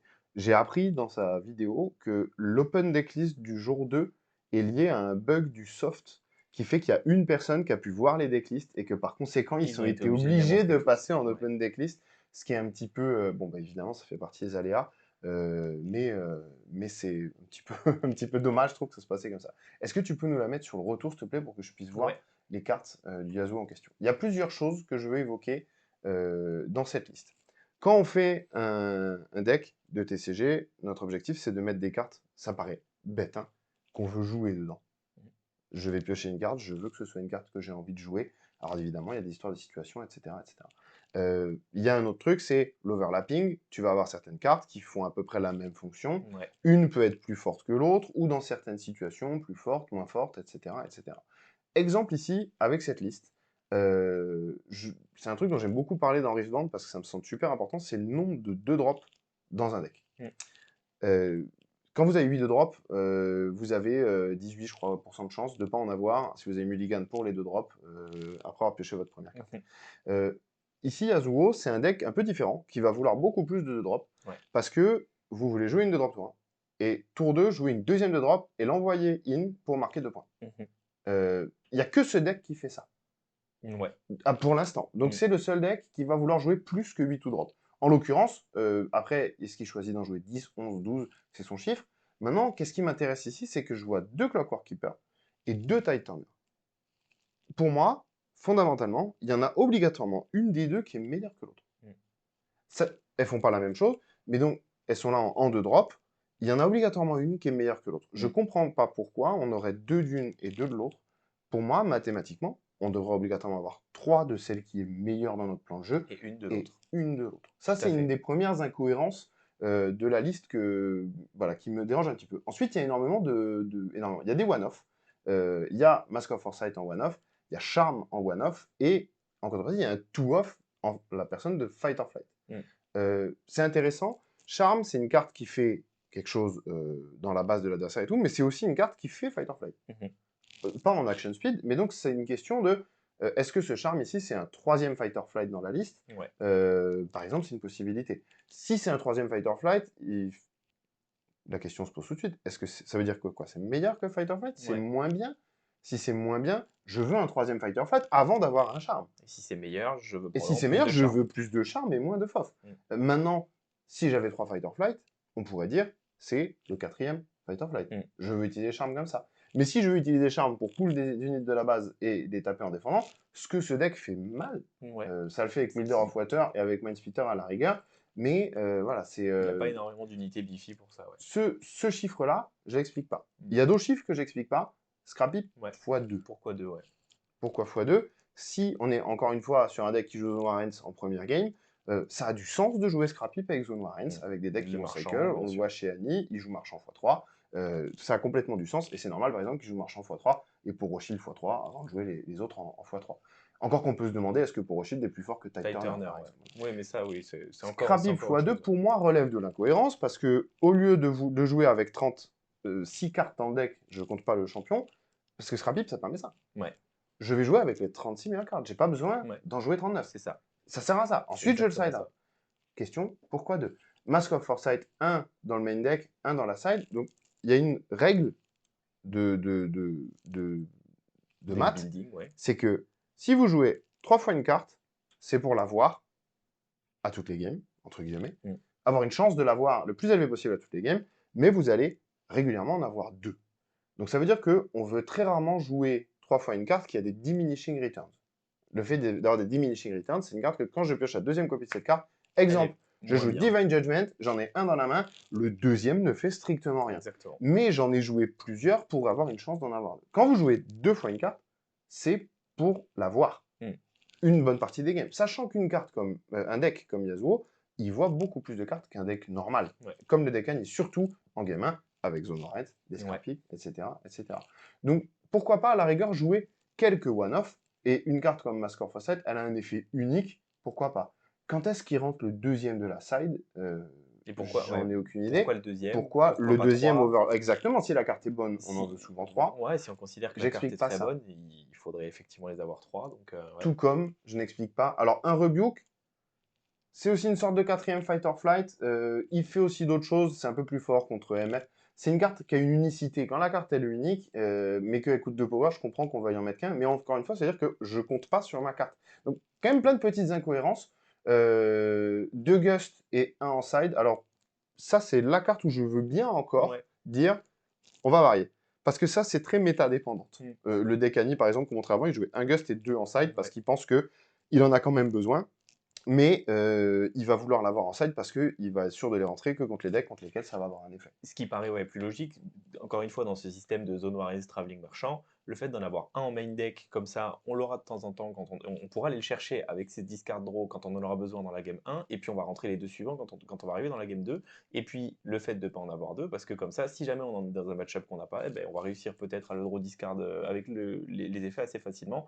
Là aussi, on en rajoute un deuxième, et ben, qu'on est dans un match-up où on ne le veut pas. Je préfère l'idée d'en avoir un en main deck avec le setup Zone Warren, Traveling Marchand et deux en side, plutôt que l'inverse. Moi, c'est ça que je veux Mhm. dire.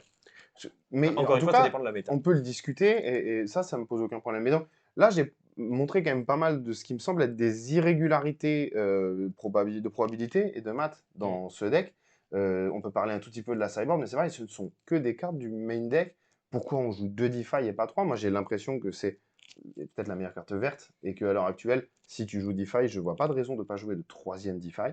D'autant plus que c'est pas une carte qui a des diminishing returns, une Mm. fois encore, parce que si on va s'en servir d'un, on va probablement se servir du deuxième plus tard Soit et elle il est sera bonne dans d'autant le plus match-up et on va efficace. utiliser les trois, soit elle est Exactement. mauvaise et on Et auquel utilisera cas, on les zéro side et out. on va Mais les side out et on pourquoi on pourra en les jouerait deux? discard avec dans la game 1. Donc je suis assez d'accord avec ça. Comme je disais il y a 2 semaines, certaines cartes de top curve, par exemple, vous pouvez dire je vais avoir vu plus de cartes d'ici la fin de la partie, donc je vais en jouer moins pour éviter de clog ma main. Ouais. Time Warp, exemple typique. Je suis Mm. peut-être très content, moi non, mais il y a des gens qui sont peut-être très contents D'en d'avoir un avoir Time un, Warp ouais. dans le deck.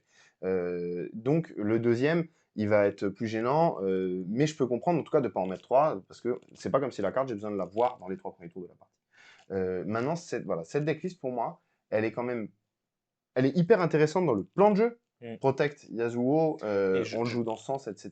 je pense qu'il a trouvé le bon plan de jeu avec Yasuo quand même. Exactement, Et il a c'est le trouvé meilleur plan de jeu. globalement les bonnes cartes.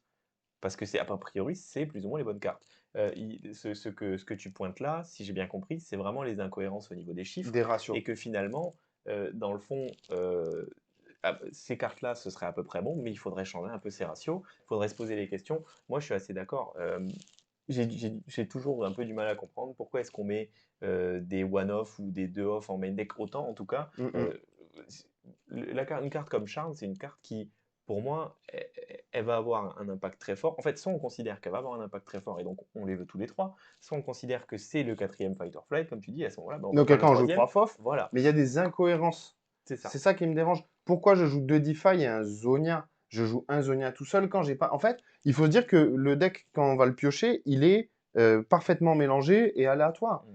Quand il est dans cette situation-là, je voudrais toujours piocher certaines cartes plus que Mm. d'autres à n'importe quel moment de ma partie. Donc, il faut se donner le plus de chances possible que ça arrive. Et plus votre deck il est rempli de x3, à condition qu'on ait des cartes jouables et qu'ils soient les bonnes qu'on ait envie de jouer, plus il est consistant. C'est Ouais, aussi simple c'est que tout. ça, c'est aussi bête que ça. Et dans Riftbound, c'est en train de se calmer. On a des decks de plus en plus refined, Mm. mais au début, on voyait ça partout. Et les auteurs des decklists vont facilement dire ça, c'est parce que c'est utile là, donc j'aime bien en avoir un. Mais ça marche pas comme ça. Non. Si c'est utile là, et que ce moment où c'est utile, t'en as besoin en game 1 parce que ça va arriver souvent, t'en as probablement besoin de plus. Ouais, c'est Si à ça. l'inverse, t'en as besoin d'en avoir en side. C'est intéressant, je pense que ça vient de beaucoup de joueurs qui ont énormément joué au jeu, qui sont très bons, vraiment très très bons sur le jeu, qui ont très bien compris le jeu, mais peut-être Ce qu'on qui est le cas de de Gaël Wins, Gaël par Wings. Et exemple. Hein. quand on écoute sa vidéo, clairement, Il il a parle compris, pas au hein. hasard, il sait très bien comment ça marche Il a tout Riftbound. compris, c'est pas, son top 64, c'est pas du tout un hasard. Mm. Mais ce qui est intéressant, et je crois que c'est ce qu'il dit aussi, c'est que pas quelqu'un qui a un background TCG, et qui donc cet aspect vraiment purement probabilité et mathématique du deck, peut-être qu'il a une tendance à le sous-estimer. Mhm. Voilà. On parle de lui, on pourrait parler de n'importe qui, encore une fois, c'est pas de pinpoint quelqu'un, et Non, non, pas du certainement tout, pas de pas dire du on tout. est meilleur que lui ou quoi que ce soit, on n'est vraiment pas dans cette optique-là. Mais c'est de se dire, voilà, effectivement, et quand on fait beaucoup de games en plus, c'est là et ce sera le sujet d'une vidéo, voilà, comment est-ce qu'on fait pour vraiment se retrouver, se poser ces questions, est-ce que cette carte je la veux, est-ce que je la veux pas, mais finalement, la plupart du temps, surtout quand on est on n'a pas beaucoup de cartes, quand on veut build un deck, on On n'a peut pas le un pool limiter, qui est ouais. énorme, la plupart du temps, il vaut mieux favoriser la constance Parce qu'il y aura toujours une carte qui sera meilleure qu'une autre, en fait. systématiquement. Peu Voilà. importe les numbers, Et il faut pas se l'exemple le dire plus je me parlant, donne des chances. ouais, En mettant plein de one-off, c'est l'inverse. Vous enlevez des chances ouais. que votre deck fonctionne comme il se doit. Exactement. Et je pense que l'exemple le plus simple et le plus parlant dont tu parles, c'est les deux Titaners et les deux Clockwork Keeper. Voilà. Je- Pour moi, c'est inexplicable. voilà, Ça change un tout petit win rate à la fin. Hein. Le ouais. ratio, il est. Mais c'est inexplicable dans la théorie absolue de dire je vais jouer 1 milliard de games avec ce deck. Voilà. Et c'est lui qui a joué les games, mais il doit bien avoir une idée. Quelqu'un qui a beaucoup joué le deck, il y en a bien une des deux qui est effectivement meilleur que l'autre. C'est pas possible autrement. En plus, les cartes sont quand même ont des effets qui sont très différents. Mmh mh. Donc, il y a forcément un effet qui est plus Et à la intéressant fois, que c'est l'autre. une 2 pour 2. Et Elle est là pour ça aussi. c'est pour, et oui, elle est là pour ça. Mais du coup, on peut pas se dire sur cette carte, de faire le non-choix, c'est de Mmh pas mh. pousser la réflexion assez loin, entre Tout guillemets. à Il y en a fait. une des deux qui est meilleure que les autres. Il faut choisir, il faut faire 3, hein. Je suis Voilà. entièrement d'accord. Et alors pour comparer, parce qu'on parlait justement de nombres, et de ratios, et ben, on va prendre ce deck Annie, qui est le deck, en l'occurrence de quelqu'un qui a fait top 8 à Orlando, top 4 même je crois. C'est une liste qui est quasiment la même que celle de Dawali, qui a gagné Je crois que si on voit, le la seule non, il y a une différence. Il y a un Légion Rearguard en différence, il y a une voilà. 2-drop et il y a le Void Seeker en side à la place du Fading Memory. Donc là, on parle de toutes petites différences. Cette liste, moi je la trouve, déjà très carrée. On regarde 3 marchands, 3 scrap heap, 3 vies, 3 flash, 3 rise the wind, 2 fight or flight, 1 rebuke. Alors là, ça devient aussi intéressant à discuter. Mm. 3 sneaky deken, 3 Kai'Sa, 3 Darius. La liste, c'est ce C'est qu'elle clean. veut. Le deck, c'est ce qu'il veut. Et on a eu des tout petits décalages. Alors, Gust, là, pour le coup, je peux pas blâmer la decklist d'avant. Il avait fait le choix de jouer 2 Gust en main, 1 en side. Là, il fait le choix d'en jouer 1 en main, 2 en side. Ça, c'est un meta call. Ouais, complètement. C'est pas des numbers qui relèvent du fonctionnement intrinsèque de votre Mm. deck. Ça, c'est un meta call, c'est complètement acceptable. Et quel que soit le résultat, ils ont juste identifié tous les deux que Gust, c'est une carte qu'ils veulent avoir en x3 dans leur boîte et qu'à la fin de la journée, ils auront probablement joué. Ça, c'est sûr. Maintenant, le petit Légion Rearguard, il est super, Mm. super Moi, intéressant. j'adore. C'est le troisième poro. Vous allez me dire, ouais, Carlo, ouais, Furlin, t'as dit, bah, il y en a obligatoirement un qui est meilleur que Ouais. l'autre. Ce qui est une forme évidemment de vérité. Ici, le Légion Rearguard, c'est pas une 2-drop normale. Mm. C'est aussi une 3-drop. Alors, pas tour 3, enfin, avec 3 runes, mais c'est aussi une carte qui a un effet différent sur la fin de la partie. Mm. Et je pense que ce choix-là, de couper le troisième poro pour mettre un Rearguard, il relève plus de dire, dans mes games, je vais avoir vu souvent la moitié de mon deck, j'ai des chances d'avoir vu, entre guillemets, mon deuxième poro, Mm. et je veux qu'une fois sur deux, ce Ce soit soit ce un Rearguard. Rearguard. Ouais. Je trouve que c'est plus poussé. On est un cran après en termes de Exactement. refining par rapport à la liste d'avant. Parce que déjà, c'est pas une question de 2-2 ou de 3-1, c'est une question de remplacer le troisième poro par une autre carte qui est à la fois la même en moins bien, ça c'est sûr. Si on la joue à Quand je 2, la joue, c'est la même voilà, quand en je la moins joue bien. souvent, hein. Mais c'est aussi, dans la plupart des cas, par exemple, on pourrait dire le quatrième Sneaky Deken, parce que c'est à peu près la même fonction qu'il va Et pouvoir avoir. alors, je pense Et que c'est c'est là que c'est beaucoup intéressant. plus là la réalité, c'est que Légion Rearguard, il a une fonction hybride, Mm. c'est on curve, ça, mais sur le draw, c'est un quatrième Sneaky Deken. Et c'est là que la Et c'est là où réflexion. tout Ouais. prend du sens. Moi, ce que j'aimerais savoir, c'est est-ce que quand il le met, est-ce qu'il le considère comme le quatrième Sneaky Deken ou comme le troisième Poro? Parce que ce qui est intéressant, c'est que c'est une 2-drop pour les pourcentages dont on parlait tout à l'heure. Mhm. Donc ça, c'est toujours cool. Mais je pense qu'en réalité, effectivement, il le met plus en se disant je ne peux pas jouer 4 Sneaky Deken. Donc j'en Mon joue quatrième, un il est là. Et en substitute. plus, l'avantage, c'est que c'est mon quatrième Sneaky Deken qui me round up mes maths parfaitement sur mes 2 drops. Et c'est là que cette carte, je trouve qu'elle fait plein de sens dans cette liste-là et qu'elle est magnifique et que je pense que c'est une carte qui est sous-estimée même dans Kai'Sa. C'est Tout une carte qui court, peut se tout réfléchir. court. C'est une carte qui Mais est beaucoup là, plus ce que forte ça que ce montre, qu'elle en a c'est l'air. une réflexion deep mathématique. Et Mm. d'ailleurs, on peut répondre à ta question tout bêtement. J'ai 3 Travelling Merchants, 3 Vi et 2 Poro. J'ai 8 de drop. Mm. Le pourcentage de chance de trouver une 2 drop entre le 8e et le 9e, je n'ai pas l'hypergéométrique calculator là, mais c'est quelque chose, on gagne 3, quelque chose pour cent, Là où on gagne alors que 5 entre ou 7 et 8, on gagne 5%. 5%. C'est pour ça qu'on joue 8 de drop, C'est le sweet spot. et c'est exactement ça. Par contre, à Nice, ce que ça fait très bien, c'est je suis sur le draw, tu joues un truc, je joue Sneaky Deken, j'ai rattrapé la game, je suis Ouais. revenu dans la game. Donc là, le Rearguard, c'est le C'est le quatrième quatrième Sneaky Sneaky Deken, Deken. tout en augmentant Très légèrement, ouais. mais significativement quand même pour un deck qui veut absolument curve, le fait d'avoir ma 2 drop sur tout deux. C'est hyper bien. Elle est très belle, ouais. Et il y a peut-être même un monde où il en faut un deuxième. Et là, vous allez me dire, oui, mais t'as dit, il y a 2 Clockwork, il y a 2 machins. Non, c'est Sneaky Deken numéro 4 et 5, Ouais, qui en plus se double hybride comme une carte qui est une one drop. exactement. Là, tout d'un coup, on a expliqué quasiment tous les chiffres inégaux de la liste. Il nous reste Fight or Flight. Ouais. À savoir que on veut 39 cartes dans un deck, puisqu'on a le champion unité, ce qui va obligatoirement en général nous mettre un 2-off quelque part. Mm. Par exemple, que le 2-off ce soit Void Seeker, je peux complètement le comprendre, parce que, et d'ailleurs là vous avez vu, c'est une Annie sans Falling Star, on est très vite parti de Falling Star dans Annie, parce que ça coûte trop Fausse bonne cher idée. en power. Je peux très bien comprendre, Vice Seeker, c'est dur à rentrer dans la curve, etc. C'est relativement situationnel. Je pense que c'est là typiquement pour pouvoir gérer les Kai'Sa accélérés, parce Mm. que si j'ai fini mon tour avec un mana, je détape 2, je peux gérer la Kai'Sa Ouais. accélérée de mon adversaire. Donc encore une fois, c'est pas nécessairement une carte qui rentre dans le plan de jeu, qu'on est heureux d'avoir à chaque fois. Et j'ai l'impression que le cas de Fight or Flight et de Rebuke, c'est un peu celui que j'ai dit tout à l'heure. Dans le cas où je veux juste empêcher mon adversaire de marquer un point et défendre mon hold, C'est fauve. c'est la même carte. Ouais, Ouais. mais c'est la même carte. Elle fait le même effet. Oui. Donc, là, une fois encore, je pense que c'est un meta call de dire je transforme mon troisième Fight or Flight en Rebuke, sachant que post-side, on peut avoir le Soit full les play 3 set Rebuke, de Rebuke soit les ou le 3 full Fight or play set Flight. de Fight or Flight, selon qu'est-ce qui est mieux face à mon adversaire. Ouais. J'adore cette side. On a le troisième Void Seeker, on a les 3 Gust, les 3 Fight or Flight, Et les les 2 3 Rebuke, Draven qui et rentrent. 2 Draven qui vient souvent en tant que finisher pour passer sur des decks comme Aurora ou des Ouais. trucs comme ça, parce que ça va être plus gros que ses menaces. Voilà pour moi une decklist. On peut discuter de une carte, enfin même pas d'une carte, de number, Ouais. mais cette decklist, elle est pas loin d'être parfaite dans le méta actuel de ces 2 semaines-là Mm. et à l'heure actuelle. Je voulais souligner la différence. Ça, c'est un travail de deck build qui est pas loin qui est en tout cas indiscutable. Mm. Il paraît Et en plus, les logique, résultats arrivent. mathématique. Le résultat est là, c'est par hasard. Et voilà, mais c'est pas forcément le cas. C'est aussi quelque chose qu'il faut voir. C'est pas parce qu'un, enfin, c'est pas évident de le dire, mais ça fait jamais de mal. C'est pas parce qu'un deck performe que c'est le meilleur deck possible. Et c'est pas Ouais, parce que tu tout as le à fait, meilleur deck tout à fait. possible que tu vas performer.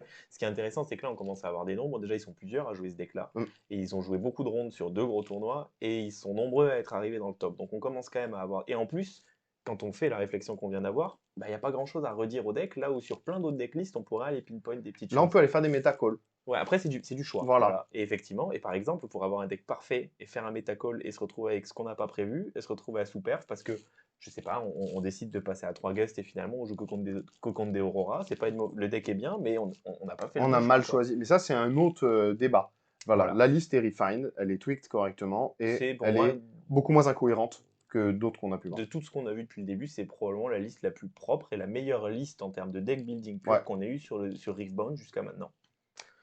bravo ces messieurs et dames qui Ouais, l'ont faite et les gens bravo à qui l'ont tous. piloté. C'est du très très beau travail. On parle finance, mon furle. Ouais, Avant-dernière partie de notre podcast du jour. On va parler un petit peu de l'état du produit. Notez que Travis Gafford a sorti une vidéo avec un des devs de Riftbound où il avec je crois que c'est le responsable de la distribution. Changren, Ouais, responsable quelque de la chose comme ça. distribution, il tackle tous les problèmes, content hyper intéressant. Ouais, les deux sont super cool. Lui, pas de langue de bois de son côté, il dit ce qu'il a à Exactement. dire. Quand il peut pas dire parce qu'il y a des choses qu'on peut pas dire, il le dit. Les Voilà. questions sont pertinentes mais pas malveillantes. Enfin, allez voir la vidéo, elle est très cool. Donc on arrête d'en parler et vous allez voir Voilà, c'est Travis ça. Gafford. Non, Alors là, on en est où de la distribution d'origine? On est à la Wave 1.5, comme on l'a appelé, Ouais, parce que c'est la Wave qui avait été promise par Riot et UVS pour ramener du product dans les LGS, dans les c'est LGS, ça. pour le début, la sortie d'Origins et ce qui s'ensuit pour que les joueurs aient des cartes à disposition et du produit à ouvrir. Du Qu'est-ce que tu priming peux pour nous les dire? tournois. Et aussi du pricing. Qu'est-ce que tu peux nous dire de cette Wave? Bah, alors, ce qui s'est passé, c'est qu'effectivement, cette Wave 1, elle a été, enfin la Wave 1, donc le start d'Origins, a été distribuée en 2 fois. Alors, je sais pas si c'était exactement prévu comme ça depuis le début. Je pense que oui, mais pas Mhm. forcément dans ce scale-là. Euh, Ils ont envoyé la première vague, qui était celle de la release, qui était de toute évidence vraiment beaucoup trop Trop légère petite. par rapport à ce qui était prévu, à ce qui a été demandé. Ils avaient, c'est sûr et certain, dès le début, cette deuxième vague, enfin cette vague 1.5, on va dire, Ouais. qui En était backup. en backup. Je pense qu'ils avaient prévu de l'envoyer, pas aussi vite, et Ouais. ils l'ont envoyée en urgence. Elle est arrivée aujourd'hui. Là, la plupart de vos boutiques, L'urgence a mis un mois, quoi, on va ce dire. qui est quand même tout à fait décent, Ouais, ouais. Bah, on parle d'un truc worldwide. la plupart de vos boutiques ont reçu leur Wave 2. Je pense que vous êtes Non, 1.5. 1.5. La plupart les ont reçus. Je pense que beaucoup d'entre vous ont pu préco. Peut-être même ont déjà pu avoir des displays. Mhm. Ça se voit, on le verra sur le prix des cartes. Donc en fait, c'est la deuxième moitié de ce que les boutiques avaient précommandé. Ce qui s'était passé, c'est que les boutiques avaient précommandé, on leur avait donné des allocations, et sur ces allocations, elles n'avaient reçu qu'une partie. Là, Mhm. cette Wave 1.5, c'est la deuxième partie de ce qui leur avait été promis sur la première allocation. L'autre Même chose, si c'était pas clair dès le début que c'est ça qui allait. Enfin, que c'était comme ça, quoi. parce que je pense que c'était pas prévu comme ça, et que ce qui s'est passé, c'est que les distributeurs, les fournisseurs, donc qui reçoivent, comment ça se passe pour faire un point simple, UVS, donc qui édite Riftbound, va allouer des quantités des Mhm. distributeurs dans le monde entier, en Europe et aux États-Unis majoritairement. Je ne sais pas trop comment ça se passe en Asie, mais je pense que c'est à peu près similaire. Et C'est un ensuite, autre. Déjà, c'est pas UVS, en Chine en tout cas. ouais, oui, c'est vrai, c'est pas les mêmes cartes. Donc je sais pas, je vais pas parler de là-bas, je sais pas. Ensuite, ces fournisseurs ont dans leur fichier client toutes les boutiques et vont ensuite, eux, par rapport à ce qu'ils reçoivent, redistribuer en fonction de ce qu'ils ont reçu et Et sur de ce qui leur a été commandé par les boutiques. voilà. Donc ce qui se passe, c'est que le fournisseur va recevoir un stock, il ne sait pas à l'avance exactement combien il va recevoir. Toutes les boutiques, à partir du moment où le jeu est annoncé, où l'extension est annoncée, peuvent passer une précommande. Voilà. Les boutiques, on va précommander, on va dire on aimerait avoir tant de ce produit-là. Une fois que le fournisseur reçoit son stock, il fait le point et il prend point par point les précommandes. Et quand il n'y a pas assez de produits, ce qui est le cas, il va choisir à qui il en enlève, entre guillemets, C'est combien ça. il va donner Il à va pas qui. juste dire j'ai reçu 40% de ce que j'avais, je vais vous donner 40% de ce que vous avez C'est demandé. vraiment du cas par cas. C'est du cas par cas. Si vous êtes une boutique qui vend, je sais pas, des milliers de boîtes de chaque extension, de chaque jeu qui sort, c'est normal que vous en receviez plus Probablement. de votre distributeur. Ça dépend D'autant de votre qu'ils ont relation. des consignes de la part du VS qui sont Absolument. assez claires et qui sont visibles pour Riftbound. Parce que tous les développeurs de jeux vont dire, de TCG vont dire oui, on va favoriser les boutiques, ta, ta, ta, ta, ta, ta. Il y a ceux qui le disent et puis il y a ceux qui le font. Ouais. Wizard pour Magic ne le fait plus depuis très longtemps. Mhm. Ils continuent à le dire par contre, mais ils le font plus. Aujourd'hui, ils vont préférer balancer tout leur stock à Amazon qui va vendre en C'est ligne ça, t'imagines. pour tous les produits intéressants plutôt que les envoyer en boutique. C'est pas du tout le cas pour UVS et Riftbound. La preuve même, c'est que ce que vous avez même commandé sur le Riot Store, qui sont aujourd'hui Il y en en a qui sont pas précommande, arrivés. je pense que ce stock-là, vous l'avez même pas parce qu'ils ont préféré envoyer des boîtes en boutique. Exactement. Et moi, je pense que c'est ça qui se passe.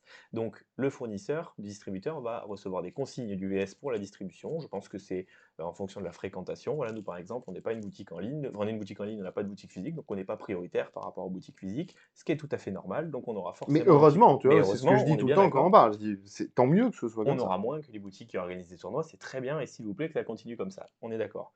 Et donc, ensuite, les allocations sont faites, et là, pour la Wave 2, Mhm. alors, ce qui n'est pas très clair, c'est qu'elle est annoncée par le distributeur comme un reprint. Est-ce que c'est un reprint? Est-ce que c'est du produit qui est resté? Moi, j'ai l'impression que c'est un reprint, mais on verra quand on aura les produits. Je ne sais pas exactement. Ça A change pas priori, c'est grand-chose. censé être les mêmes cartes, la même boîte, le même Dans tout tous quand les cas, même, ça hein. change pas grand-chose parce que tout sera pareil. Et donc, Wave 2, elle est quand? Elle est là. Elle est Elle là. est fin décembre, début janvier. Les allocations sont arrivées pour la plupart des boutiques. En tout cas, il n'y a pas des milliers de fournisseurs, mais chez les gros fournisseurs en France, elles sont arrivées. Donc, ce qui va se passer, c'est que plutôt début janvier, parce que je pense qu'entre Noël et Nouvel An, il ne faut Oui, pas avec espérer le grand-chose. freeze généralisé. Début janvier, entre les 2 premières semaines de janvier, vous allez avoir à nouveau des produits qui vont arriver. Sachant qu'il y en a déjà mi-décembre qui sont arrivés, vous en avez à nouveau mi-janvier. On voit déjà, et ça on va le voir, que la Wave 1.5 a déjà fait quand même bouger les choses et a beaucoup C'est fait clair. bouger les prix. Moi j'ai tendance à dire que la Wave 2, sans savoir à quel point elle sera grosse, parce que bon, chacun a ses allocations, mais on peut pas vraiment en tirer des conclusions. Est-ce qu'elle sera grosse, est-ce qu'elle sera pas grosse, on ne sait pas, mais en tout cas, elle va forcément recontinuer à faire bouger les prix dans le bon sens pour vous, à savoir vers le bas. Je pense que les cartes, pour moi, vont continuer à baisser, au moins jusqu'au mois de février, mars, là où ça va peut-être un peu différent. Tout va changer parce qu'il y a un nouveau set qui va sortir. Exactement. Donc là, tout va être rebattu, puisque les gens vont consommer moins d'Origins, plus de Spirit Forge. Si les cartes Origins sont demandées, ça va probablement les faire remonter Ça, c'est très de possible. manière très costaud. Mm, mm. Si effectivement cette Wave 2 n'était pas si grosse, finalement, bah, le fait qu'il y ait beaucoup de demandes sur cette carte alors que tout le monde s'est jeté sur Spirit Forge, peut-être qu'on va se retrouver avec une épique qui va spike à nouveau, ça c'est possible. Mais là, je dirais que voilà, début janvier, fête de Noël passée, c'est le moment où il faut acheter des cartes pour monter les decks. Voilà, que ce soit pour monter vos decks actuels, que ce soit pour commencer ceux qui veulent commencer à jouer Même avec Spirit pré-shot Forge. pour Spirit Voilà, Forge. c'est ça. Nous, on a fait le choix de pas trop toucher à Spirit Forge, voire pas du tout. On s'est tous dit dans le groupe, on va s'y intéresser le 17 janvier avec le premier Regional Qualifier en Chine. Voilà. Donc ça veut dire qu'on a encore un mois d'Origins à faire, il reste des skirmishes, etc. Mais si vous êtes déjà en train de playtest du Spirit Forge à fond et que vous êtes en train de vous dire, je pense que ce deck il est super et que là-dedans on va avoir besoin de ces cartes Origins et que je sais pas, moi je dis une bêtise, mais dans ça il y a Darius jaune, c'est l'épique la moins chère d'Origins, allez acheter en janvier là avec la Wave 2 vos Carrément. Darius jaune. Carrément. N'hésitez pas à le faire, je pense. Mm. Nous on n'en a pas encore parlé, mais on C'est verra. notre avis. Chacun fait ce qu'il veut, Oui, mais en je tout vous cas, c'est ce encourage que. pas à acheter des Voilà. Darius jaunes C'est. par milliers, mais Non, non, non. Et pour l'avoir pas mal essayé ces derniers jours, je pense que c'est pas une bonne idée. Mais c'est bon. pas une très bonne idée. En tout cas, voilà, ça c'est C'est en tout cas intéressant. le moment pour acheter du Origins de manière générale et Ce qu'on peut dire, probablement c'est que voilà, à la c'est rentrée. probablement mi-janvier, le moment où les cartes seront au plus bas C'est ça. depuis la release, si on enlève les quelques premières heures entre le moment où tout est parti en Voilà. cacahuète et le moment où le jeu est sorti. Intéressant aussi, c'est que les allocations Spirit Forge sont en train d'arriver aussi. Ouais, Donc pour ceux qui veulent préco en boutique, alors que ce soit aujourd'hui ou dans la semaine prochaine, a priori, la plupart des boutiques devraient avoir une idée assez précise de combien ils vont avoir. Donc, Sur ce qui serait une première vague de Spirit Forge. Là ce aussi, que on je sait qu'ils pense. ont fait pareil que Ouais. Origins, donc il y a des chances qu'il y ait un shortage. Alors, je sais Euh, pas. Moi, ce qui est intéressant pour moi, c'est que ce que je pense, c'est que Spirit Forge et le 7.3, j'ai oublié son nom, ils sont print depuis un moment. Ça, la mhm. question, elle se pose pas. Euh, Ce qui est possible, c'est qu'ils avaient probablement prévu de faire en deux fois, comme pour Origins, parce que, je vais pas revenir dessus, mais c'est ce qu'il faut faire quand on fait un TCG. On Ouais. peut pas se permettre de tout release d'un premier coup, parce qu'il se peut qu'il y a partir du moment où la demande est à peine un peu inférieure à ce qu'on avait prévu, on se retrouve avec une surcharge de produits, les cartes qui valent plus rien, les boutiques perdent de l'argent avec ton produit, et c'est fini. C'est ce qui s'est passé sur plein de jeux, et il faut Mhm. pas. Donc, même si c'est frustrant quand ça se passe dans l'autre sens, ce qui se passe pour Riftbound, c'est Necessary probablement... Evil. Voilà, exactement. On peut pas faire beaucoup mieux. Mais je pense par contre qu'une fois qu'ils ont vu ça, s'ils avaient prévu deux waves sur Spirit Forge, par contre, ils ont tout intérêt à dire bah, on va On va balancer tout dès le envoyer une début. plus grosse wave dès le début. On va... Surtout quand Bologne, c'est une semaine après la sortie du machin. Donc, à mon avis, s'ils avaient prévu de faire ça, Spirit Forge, c'est pour ça qu'on va peut-être avoir l'impression qu'il y a plus de produits. Je ne sais pas s'il y a plus de produits au global, mais en tout cas, il va y en avoir plus au début. Moi, j'en Ça va suis être plus persuadé. abreuvé, ouais, c'est Ce clair. qui est intéressant aussi, c'est que là où avant on n'avait qu'une seule boîte de booster à acheter, aujourd'hui on en aura deux différentes. Donc forcément, ça veut dire que quand même, même si forcément les gens vont plus acheter du Spirit Forge, Il y aura quand même moins d'argent dépensé dans des boîtes de Spirit Forge que dans des boîtes d'Origins. exactement. Il y aura Obligatoirement. forcément moins de demandes sur Spirit Forge que ce qu'il y a eu sur Origins, parce que c'est le deuxième set et pas le premier, Mais parce que donc, plein de encore une choses. fois, bon signe pour les joueurs. Bon signe pour le prix des cartes. Alors évidemment, pour celles et ceux qui veulent aller à Bologne, il y a des chances qu'il Ça faille va être payer galère. cher, Ça hein, va être pour galère, avoir il ces va cartes. falloir monter des roll decks. Surtout si on voit que, il y a un deck qui casse tout en Chine, je pense que ça va spike très fort. Comme, Euh, du jour au lendemain, Time Warp et Katian Rave et voilà, Kai'Sa Rouge exactement. ont Mais là encore plus explosé. avec le fait qu'il y a un RCQ Ouais, qui ouais, c'est soit sûr. à la porte. En tout cas, tout ce qu'on dit, pour moi, ça évoque un truc, une réussite véritable de Riveland, c'est que la priorité, elle est pour les boutiques. Ouais. Heu, on est allé faire un skirmish dimanche, on en a fait 2. Moi, j'avais pas mis les pieds dans un LGS depuis des années, depuis que je jouais plus à Ouais. Magic et là, j'y suis retourné et j'ai retrouvé l'ambiance du tournoi, j'ai retrouvé le truc, tu attends ton pairing, Ils tu fais tes avaient idées, enfin, il y a Et tout le les pricing étaient super. Enfin, je veux dire, par exemple, là, pour les skirmish, je pense que c'est ce que font à peu près toutes les boutiques parce que c'est les consignes du US. Mais en mmh gros, déjà, il va y avoir un booster pour tout le monde. Il va y et 9 avoir pour le premier, 8 ou 9. 8 ou 9 pour le premier. C'est 15 euros un skirmish. Un booster, ça vaut 10 balles aujourd'hui. C'est ça. Le booster, il vaut deux fois et demi ce qu'il devrait valoir. Et malgré tout, les boutiques continuent quand même à garder les mêmes Et pricing. ont joué le jeu, gardent le pricing. Parce qu'ils ont Ça du montre qu'il y a des produit aussi. consignes, qu'ils ont Et eu assez de donc, produits. c'est super. Respect, C'est génial. c'est super. Moi, je suis très C'est heureux génial. d'aller jouer en boutique. Et que les boutiques qui ont des displays en plus les vendent un petit peu plus cher que le MSRP. Il y a un moment, c'est normal, ça fait partie du truc. Moi, toutes les boutiques que j'ai vues où j'ai Combien cherché à ils ont acheter de des boîtes displays, Amazing Spider-Man derrière ouais, déjà, il y a des sets qui marchent pas, il faut bien se rattraper sur les sets qui marchent. Si Exactement. tu fais pas de marge sur les sets qui marchent, ta boutique, elle ferme en 6 mois parce que le premier set qui marche pas, c'est terminé. Et même, je veux dire, je vois des LGS qui vendent des boîtes à 150 euros, 160 euros. Ok, c'est Moi, peut-être ça 20 me ou choque 30 euros pas. de plus que le MSRP, mais le prix du marché, c'est 220 balles, Mm, quoi. mm, mm. Donc, achetez-les chez eux et c'est tout, c'est très bien, c'est très admirable de leur part et c'est une très bonne Moi, chose. s'il faut le dire toutes les semaines, je le dirai toutes les semaines, mais pour être bien avec le distro qui va donner les allocs, il faut acheter un peu de tout aussi, c'est normal. Et ça fait que quand vous avez le produit qui colle au doigt parce qu'il se vend pas, bah, vous l'avez acheté quand même Hmm, avec l'argent de la boutique. Et la boutique, il faut qu'elle tourne, vous bien avez sûr. des fois les employés à payer et tout. Donc c'est normal aussi que quand il y a un produit qui fonctionne, eh ben, tu dis, on va essayer de compenser un Ouais, petit ça peu. paraît. Enfin, oui, oui, Après, si tu arrives jour 1, personne joue au jeu et tu dis, ah les boîtes, les gars, c'est 250 balles, tu vas pas avoir de joueurs et finalement, tu pourras t'en prendre qu'à toi-même. évidemment. Notez, dans l'interview dont on parlait tout à l'heure, si il y a des LGS qui abusent, donc qui ne donnent pas le pricing, Hmm, parce qu'il y a ça aussi. Il y a des consignes de pricing, il y a des consignes de prix. Tous les LGS où c'est pas fait comme ça, peuvent être il y a report, des ouais. chances que auprès d'UVS, ils sont reportables, mais même il y a des enquêtes qui vont être faites probablement par UVS. Et derrière, eux, ils vont avoir moins d'allocations, ils vont avoir moins de produits. Donc ils encouragent la création d'une scène véritable. Nous, à Toulouse, on a vu plein de têtes qu'on n'avait pas vues Hmm. depuis un moment. Il y a un super niveau dans plein de tournois. Bah, c'est fantastique, il y a une communauté qui est là. Et ça, c'est parce qu'ils ont mis l'accent là-dessus que c'est en train de se produire comme ça. Exactement. Est-ce qu'on peut, s'il te plaît, mon furon, aller voir MKM? Yes. Qu'est-ce qu'on a à dire sur MKM cette semaine? Bah, la Wave 1.5, ça a fait un paquet de trucs. Alors, tu nous racontes un peu la sauce? Ouais, donc on va regarder quelques cartes, on va pinpoint quelques cartes et on va regarder globalement, toujours pareil, on va parler uniquement des rares et des épiques aujourd'hui. On va pas revenir sur les overnumber parce que ça, y a pas Ça beaucoup de continue de monter changements, voilà. doucement. et les communes et les Unco, il n'y a pas grand-chose à dire non plus. Flash n'existe pas. Voilà, on compte pas Proving Grounds, mais ce qui est intéressant, alors première chose intéressante, c'est que Card Market a enfin autorisé le chinois simplifié en choix En de langue, filtre, ouais. en filtre, donc on peut maintenant, quand on met en vente sur Card Market, indiquer que la carte est en chinois et pas mettre un commentaire comme c'était le cas avant, ce qui était un peu pourri. Donc, à noter que quand vous êtes sur le premier prix qui va s'afficher sur Card Market, quand vous êtes sur cette page-là, euh, C'est une carte en chinois c'est simplifié une la carte qui est en majorité du chinois, temps. parce que les cartes en chinois sont moins chères. Donc il faut bien ne pas regarder ces prix-là ici, il faut bien aller voir un peu ce qui se passe. La première, parce que c'est la plus chère des rares, c'est le Watcher par exemple. On voit quand même que ce qui est intéressant, c'est qu'il avait baissé assez fort, et que je pense qu'il est plutôt en train de remonter, parce que finalement, il a perdu quand même 10 euros à peu Il a près. perdu plus de 10 balles, ouais. Globalement, il a perdu à peu près 10 euros. Alors Euh, pourquoi il a perdu 10 balles? Parce qu'il est pas moins fort.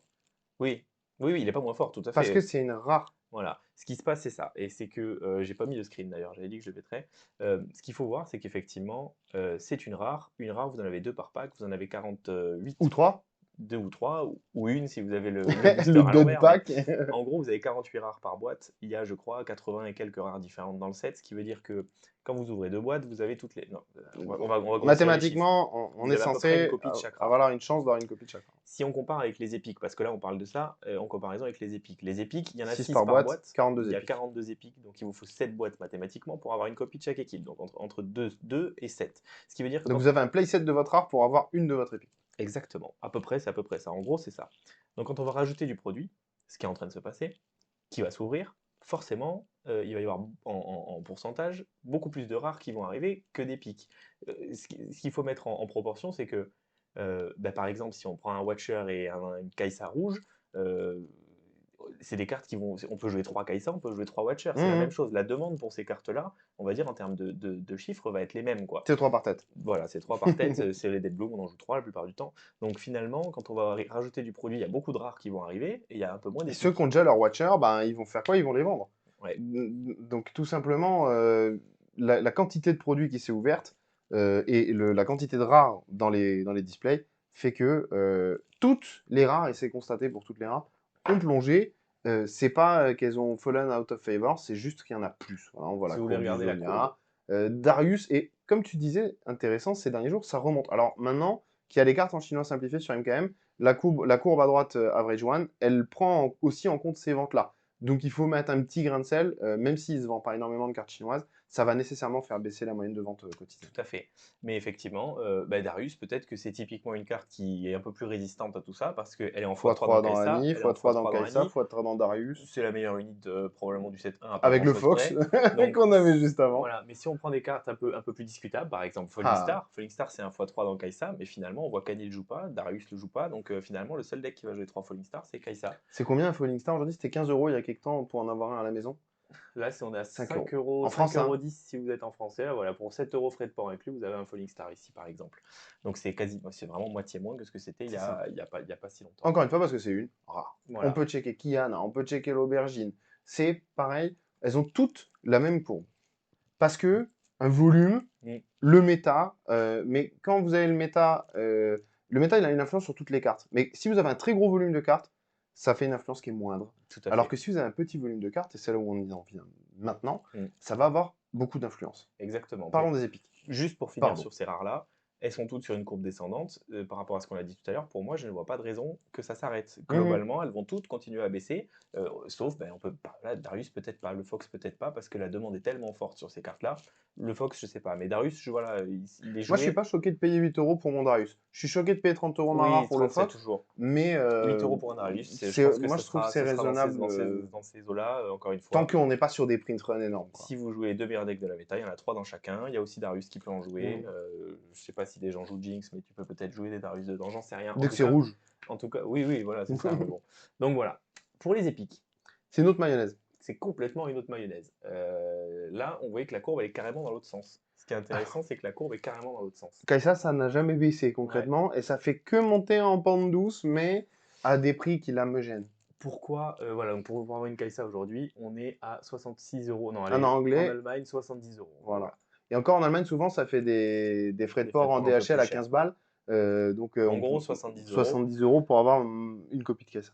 Pourquoi? Parce que c'est toujours, même principe, x3, x2 ou x3 dans Annie, c'est Mmh. fois 1, parfois fois 2 dans Kai'Sa, on continue à parler de Darius, même si c'est pas vraiment lui qui impacte, mais c'est fois 2 ou fois 3 dans Darius aussi. Complètement. Même raisonnement que pour le Darius rouge, sauf que cette fois, c'est une épique. Donc, C'est une épique et le méta va dans le sens de cette épique. Avec exactement. l'arrivée d'Annie avec les Kai'Sa x3. Si vous voulez être sûr d'avoir une Kai'Sa, il vous faut acheter cette boîte. Donc, vous voyez Et que si vous posez la question quand est-ce qu'il faut acheter Kai'Sa, il fallait l'acheter le dimanche où le jeu est sorti. c'est la seule carte sur laquelle il n'y a aucun débat possible. C'est la seule carte qui a une courbe linéaire depuis le début. Voilà, Elle n'a pas bougé. Elle a monté 2 jours après la release. Et puis depuis, ça fait que ça bouge monter. pas. Quasiment la même chose pour celui-là, Pour hein, Dead ceci Bloom, dit. exactement. C'est Depuis quasiment la qu'il est même chose. rentré dans le perma et qu'il est joué, c'est une soixantaine d'euros non négociables pour avoir un Voilà. Dead Bloom. Pour les mêmes raisons. Si surtout en plus le deck MF, ça rajoute un deck Dead Bloom en Mhm. plus. Le deck ne peut pas fonctionner sans que ce soit Yi ou MF, c'est absolument obligatoire. C'est la meilleure carte du deck, très probablement. Donc Depuis même tout à l'heure, on raisonnement. parle de Darius, Kai'Sa, Dead Bloom. C'est des units et c'est probablement les meilleures units de Origins. Donc C'est- c'est logique que ce soit comme ça. Par contre, la dernière fois, on a dit, regardez, et je crois même que la dernière fois, je t'ai dit, Purlin, si tu voulais monter un deck MF, c'est aujourd'hui qu'il faut que tu achètes tes Ouais. Dazzling. Et ce que j'ai même fait, c'est que j'ai vendu un playset de Dazzling juste en bas de la courbe ici à Donc 31 euros, tu 31 m'écoutes euros pièce. jamais. Donc voilà, Le c'est méta, Capsule Finance, carte buy high, demandée sell et low. qui est pas très disponible parce que c'est une épique. Combien ça nous coûte d'avoir une Aurora aujourd'hui? 37, 38 Voilà. euros. Voilà, si on veut en France, on est à 39 euros ici, vous en avez une. Et encore une fois, c'est pas des vendeurs avec 5000 ventes qui ont l'habitude qu'on voit des trucs nickel. Mm. Voilà, ça, il y a aussi le risque qu'il faut bien voir sur MKM. Vous achetez à des particuliers. Autant des fois, il y a des gens fantastiques et même si c'est la première carte qu'ils vendent de leur vie, ils en ont conscience et ils vont Ils font les choses mettre très bien. ça dans Ce des qui est trucs hyper protégés. la Et plupart la du temps plupart du le temps, cas c'est le quand cas, même. hein. Mais des fois, il suffit de se dire bah, c'est bon et en fait, elle prend un bump, il y a un coin qui se plie, des choses comme ça. Voilà, évidemment, on est toujours plus rassuré d'acheter à quelqu'un qui a des milliers de ventes et qui a l'habitude. Ouais. En tout cas, Aurora, elle, eh ben, elle a suivi le méta. Il y a 2 semaines, on a fait le podcast, on a dit Aurora, c'est nul, parce que bah, ça partait en dehors du méta. En fait, ça a été très bien joué, meilleure liste, Ouais, super pilote. Et ben, ça remonte avec le reste. voilà. Et notre carte préférée, la carte préférée, le Time Warp, Qui a payé qui 80 € son Time Warp ici? Pas ouais. moi. On l'a vendu il y a 2 semaines à 75, je crois, et c'est très bien. Alors que c'était notre C'est seul, combien aujourd'hui et Time c'était Warp? notre seul et qu'on jouait Kai'Sa, hein. Ah oui, c'est On a vrai. dit, on va plus Mais on a vendre. dit on va arrêter de jouer Voilà, Time Warp. exactement. C'est combien Time Warp aujourd'hui? Aujourd'hui, on peut l'avoir pour 50, entre 50 en 50 et Angleterre, 55 euros. 52 € en Allemagne. Vous imaginez? La carte, elle a été surhypée. Ouais. Nous, on n'y a pas cru jamais. On Mm. a dit franchement, mais peu importe. On aurait pu avoir tort. Regardez, on a eu tort sur d'autres trucs. Celui qu'on a là, c'est parce qu'on l'a ouvert dans le C'est display du parce qu'on l'a début. ouvert dans le premier Je display pense qu'on est que, ouvert. sincèrement, On si n'en on aurait l'avait pas pas eu, je acheté. l'aurais pas acheté pour Voilà. Kai'Sa. Alors qu'on joue Kai'Sa à tous les tournois, Et hein. là, ben, la carte est pas si efficace que ça. Non, Pas ouais. si bonne que ça. Pour moi, elle est Très même chère. nulle. C'est une catastrophe. En tout cas, elle est. Pourquoi ça coûte encore 50 €? C'est parce que c'est une épique et que c'est monté très haut, c'est monté à 80 €. Là, c'est en train de plonger. Je ne vois pas comment, à moins que il y ait un gros tournoi non officiel qui gagne avec une Kai'Sa qui d'un coup joue 3 Time Warp ou une Harry Control triple Time Warp, je vois pas J'ai du comment la mal à carte le va voir. remonter. Je suis Elle va assez d'accord. continuer de baisser tranquillement comme elle est en train de le faire. Une autre.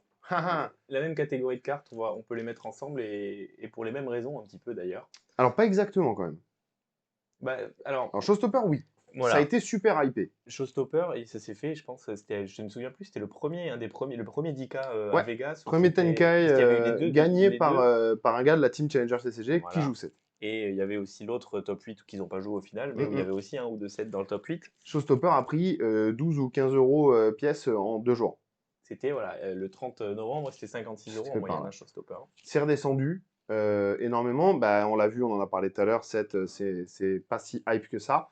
L'autre raison, quand même, pour moi, c'est les spells signatures. Ouais. Spirit Forge qui pointe le bout de son nez. On n'a aucune idée de si le champion qu'on joue maintenant, la légende qu'on joue maintenant, elle va être bonne dans Spirit Forge. C'est pour ça que Et ça, attention aux spells signatures. C'est pour ça que je mettais un peu les deux. En fait, pour moi, voilà, quand on joue 7, alors 7, on veut carrément 3 Showstoppers et c'est la meilleure carte du deck. Quand on joue Kai'Sa, on veut probablement voir 2 Hekachen Rain et c'est une des meilleures cartes C'est du une très deck. bonne carte. Donc dans ce sens-là, c'est deux cartes qui sont indispensables à leurs archétypes. Par contre, ce qui est super intéressant, si on parle vraiment de l'aspect financier, c'est que on peut jouer voilà, on peut jouer Rain que dans Kai'Sa, on peut jouer Ouais. Showstopper que dans 7. Si, Et là, il y a 12 nouvelles légendes. Voilà, si Fiora, qui a les mêmes couleurs que 7, est strictement meilleur que 7, c'est fini pour C'est Showstopper. terminé. Si Rumble, bon j'y crois moins, mais si Rumble est bien meilleur que Kai'Sa, qui a les mêmes couleurs, eh ben, Katian Reign ne vaudra plus rien, ça sera Exactement. terminé. Donc, Sachant que le floor d'une épique, là, c'est 4 euros quand même, hein, donc c'est ouais, loin encore. ouais, c'est Hein. ça, ça peut descendre, Mais le ça peut moment où descendre c'est beaucoup plus haut. terminé pour la légende, c'est 4 euros. C'est ça, exactement. C'est exactement. Alors peut-être Reign sera un peu plus résiliente parce qu'il y aura toujours des Et joueurs de parce que c'est une Kai'Sa carte qui fait pendant un beaucoup de certain choses. temps. Parce que tout le monde a ses Kai'Sa avec soi et Voilà. tout, mais ça pourra faire que baisser, ça, c'est ça. Voilà pour le petit point finance. Bon point finance même. Ouais, On fait notre dernière rubrique. on va faire la dernière Bah rubrique. évidemment, courrier des lecteurs. Parce que ça y est, on commence à avoir des lecteurs. Alors la première question du jour, elle a été posée par Moucha, qui nous dit, question des lecteurs, niveau finance, comment pensez-vous que l'arrivée des cartes Riftband en français va impacter les prix? Purement. On n'en a pas parlé C'est pendant vrai. ce podcast, mais on a eu l'annonce à l'Open TFT Paris Mhm. de ce week-end que les cartes en français arrivent. C'est pas une surprise que ce soit la première langue parce Milieu que 2026. voilà, milieu 2026, c'est pas une surprise que ce soit la première langue non anglaise, si on compte pas les langues asiatiques, parce que c'est souvent le cas, c'est Mhm. quand même généralement comme ça que les développeurs le font. Il y a une très grosse communauté en France, on le voit d'ailleurs beaucoup aujourd'hui.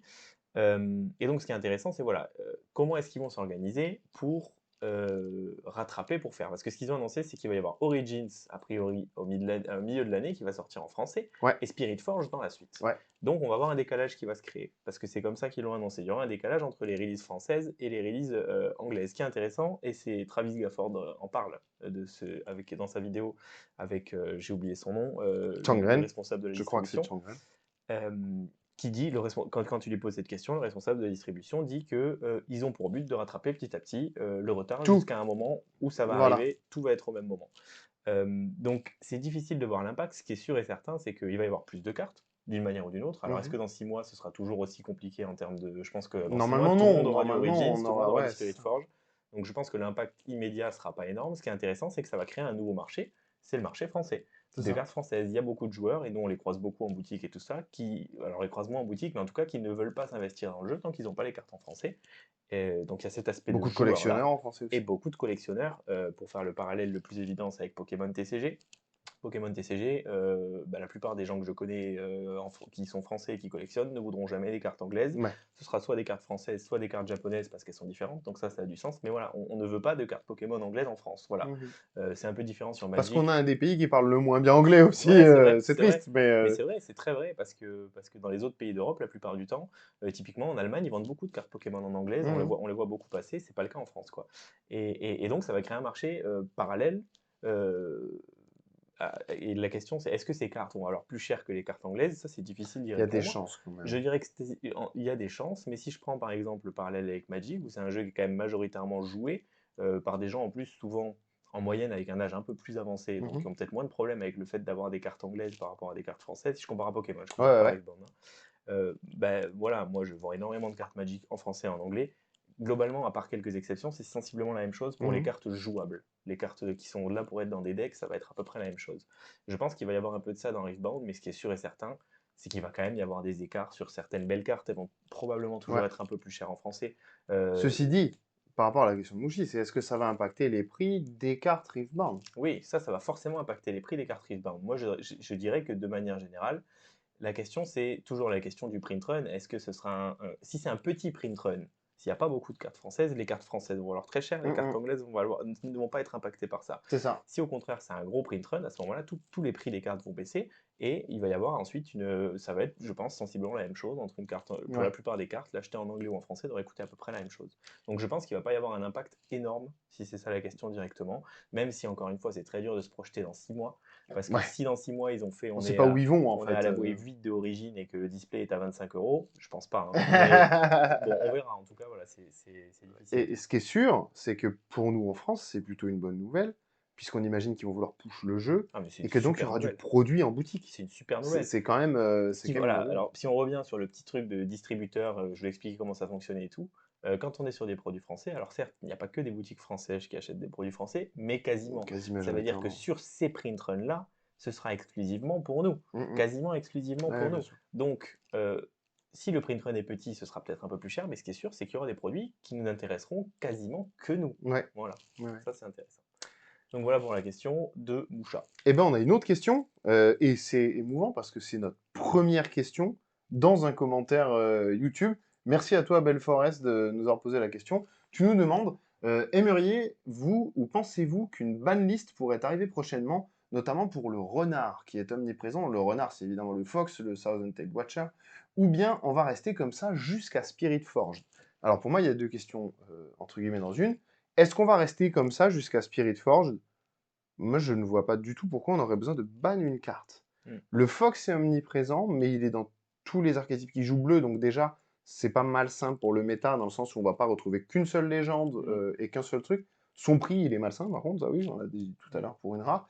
Est-ce qu'une carte comme ça mérite un ban? Pour moi, on est très très loin du ban. Ce qui est sûr, c'est que c'est la meilleure unit en termes de cost-efficience et de ce qu'elle fait d'impact sur le board, mais on n'est pas dans un truc, oups, qu'est-ce qu'ils ont imprimé? Ouais. Ouais, pour moi, ce serait pas une bonne chose, et même j'irais plus loin, ce serait une grave erreur, parce que ce serait un aveu de, je vais pas dire un aveu de faiblesse, mais un aveu de céder à la facilité. Exactement. Et En c'est, plus d'une jurisprudence qui serait du coup pas bonne ouais, pour la suite. ouais, c'est ça, ça veut dire quoi? Ça veut dire qu'on est à 1 mois et demi de la sortie du jeu, à peu près. Le Spirit jeu Forge, est... tu parles? Ah non, Non, avant, ouais. non, ça fait un On est mois et... plus loin de Spirit Forged Mais oui, que. ça fait 1 mois et demi qu'on joue, il y a eu un seul gros tournoi Ouais, officiel ouais, aujourd'hui. t'imagines? Comment est-ce qu'on On peut peut pas déterminer estimer qu'on banne. aucune liste n'est refined aujourd'hui? On a une bonne idée quand même, on commence à avancer, mais pour moi c'est bien trop tôt pour Mm, de mm. penser ne serait-ce qu'à envisager un ban ou une restriction ou une limite ou quoi. D'autant plus que le système de deck building, de légende, de couleur, comme tu dis, voilà, quand on a une carte qui est super forte, eh ben, elle sera jouée dans tous les cas que dans les légendes de sa Mhm. couleur. Et ça c'est cool. Si on compare à certaines fois où par exemple, si on prend sur Magic, si une carte est très forte, bah, tous les gens vont jouer cette couleur pour pouvoir la jouer. Ouais. Alors que là, on peut pas faire ça. Si jamais vous avez la légende qui n'a pas les couleurs, vous pouvez pas jouer la carte. Donc si les légendes de cette carte-là ne sont pas bien ou Mm, ont mm, problème, mm, mm. donc il y a quand même un système d'auto-équilibre qui se fait C'est clair. vraiment pas mal. Et en Qui leur plus, permet de sans ban, potentiellement c'est ça, gérer des trucs comme ça. c'est ça. Parce qu'en en faisant leur playtest, ils vont peut-être s'apercevoir, ah merde, là, 7-3, pendant un set, il va y avoir un truc qui va déranger. Mais Mm, 7-4, il y a un truc qui sort qui va probablement exactement. rééquilibrer les débats. Donc tant qu'ils ont des bons playtesters, et je pense que c'est le cas parce que les mecs qui playtest Revamp, c'est des tueurs, tant qu'ils ont une bonne équipe qui fait bien les choses, il n'y a pas besoin de ban. Mm, Après, je pense que le jour. Donc moi, j'aimerais pas qu'il y ait un ban. moi non plus. Maintenant, le jour où il y a besoin, et où ils impriment un truc, et où ils disent après, là, on a déconné, Ouais. bah, il faudra. C'est ça, De toute manière, il c'est faudra. rare. Le truc, c'est qu'il faut pas céder, faut vraiment pas céder Mais c'est trop tôt pour le faire. Et voilà, on voyait beaucoup de gens, par exemple, qui avant même que le jeu sorte, se plaignaient déjà de la bêta parce qu'on voyait que des Kai'Sa. Regardez aujourd'hui où on est, 1 mois et demi après. Ok, il y a beaucoup de Kai'Sa, il y a quand même plein de contrats Kai'Sa, les C'est Kai'Sa ont clair. changé, tous les decks ont changé, et je trouve qu'on est dans une méta On qui n'est est pas saine. solve, on n'est pas solve Et il y du a tout. encore des options, il y a encore des nouvelles choses qui Exactement. vont arriver. On va être surpris de tous les tops des Je prochains suis tournois. entièrement d'accord. On est surpris à chaque tournoi. Regardez, c'est une Annie qui a gagné. Le premier, c'est un 7 qui a gagné. Mm, Ensuite, là, mm. on a une Miss Fortune qui a gagné. C'est Je veux dire, ça? c'est même pas ça qui gagne à chaque fois, quoi. Donc, on est dans une méta qui est healthy, ça tourne bien. C'est Dans, clair. dans 2 mois, tu parles de Spirit Forge. Dans 2 mois, il va y avoir un nouveau pool de cartes absolument énorme. Quasiment, on va pas doubler, mais pas loin. Quasiment. Quasiment. Avec plein de nouvelles mécaniques. Non, il n'y a rien à faire d'ici là. On Mm, verra ce mm. que donne Spirit Forge. C'est mon avis. Donc, pour conclure, on peut quand même dire que Riveband, ça se passe bien, que Ouais, Riveband, c'est cool, c'est c'est un fun, super jeu. Nous, on se régale. et ils font du très bon travail, donc nous, on s'en régale. Ben, mon Furlin, Ouais, je te mets en setup outro ouais. par la magie de la télécommande, et merci beaucoup d'avoir parlé Rift avec moi Ouais, cette semaine. Je pense que c'est un bel épisode, et on a hâte que vous puissiez le voir et que vous nous posiez vos questions. N'hésitez pas. On se donne merci. rendez-vous après les fêtes de Noël, dans 2 semaines, pour parler un peu plus Rift. Ciao tout le monde. À plus.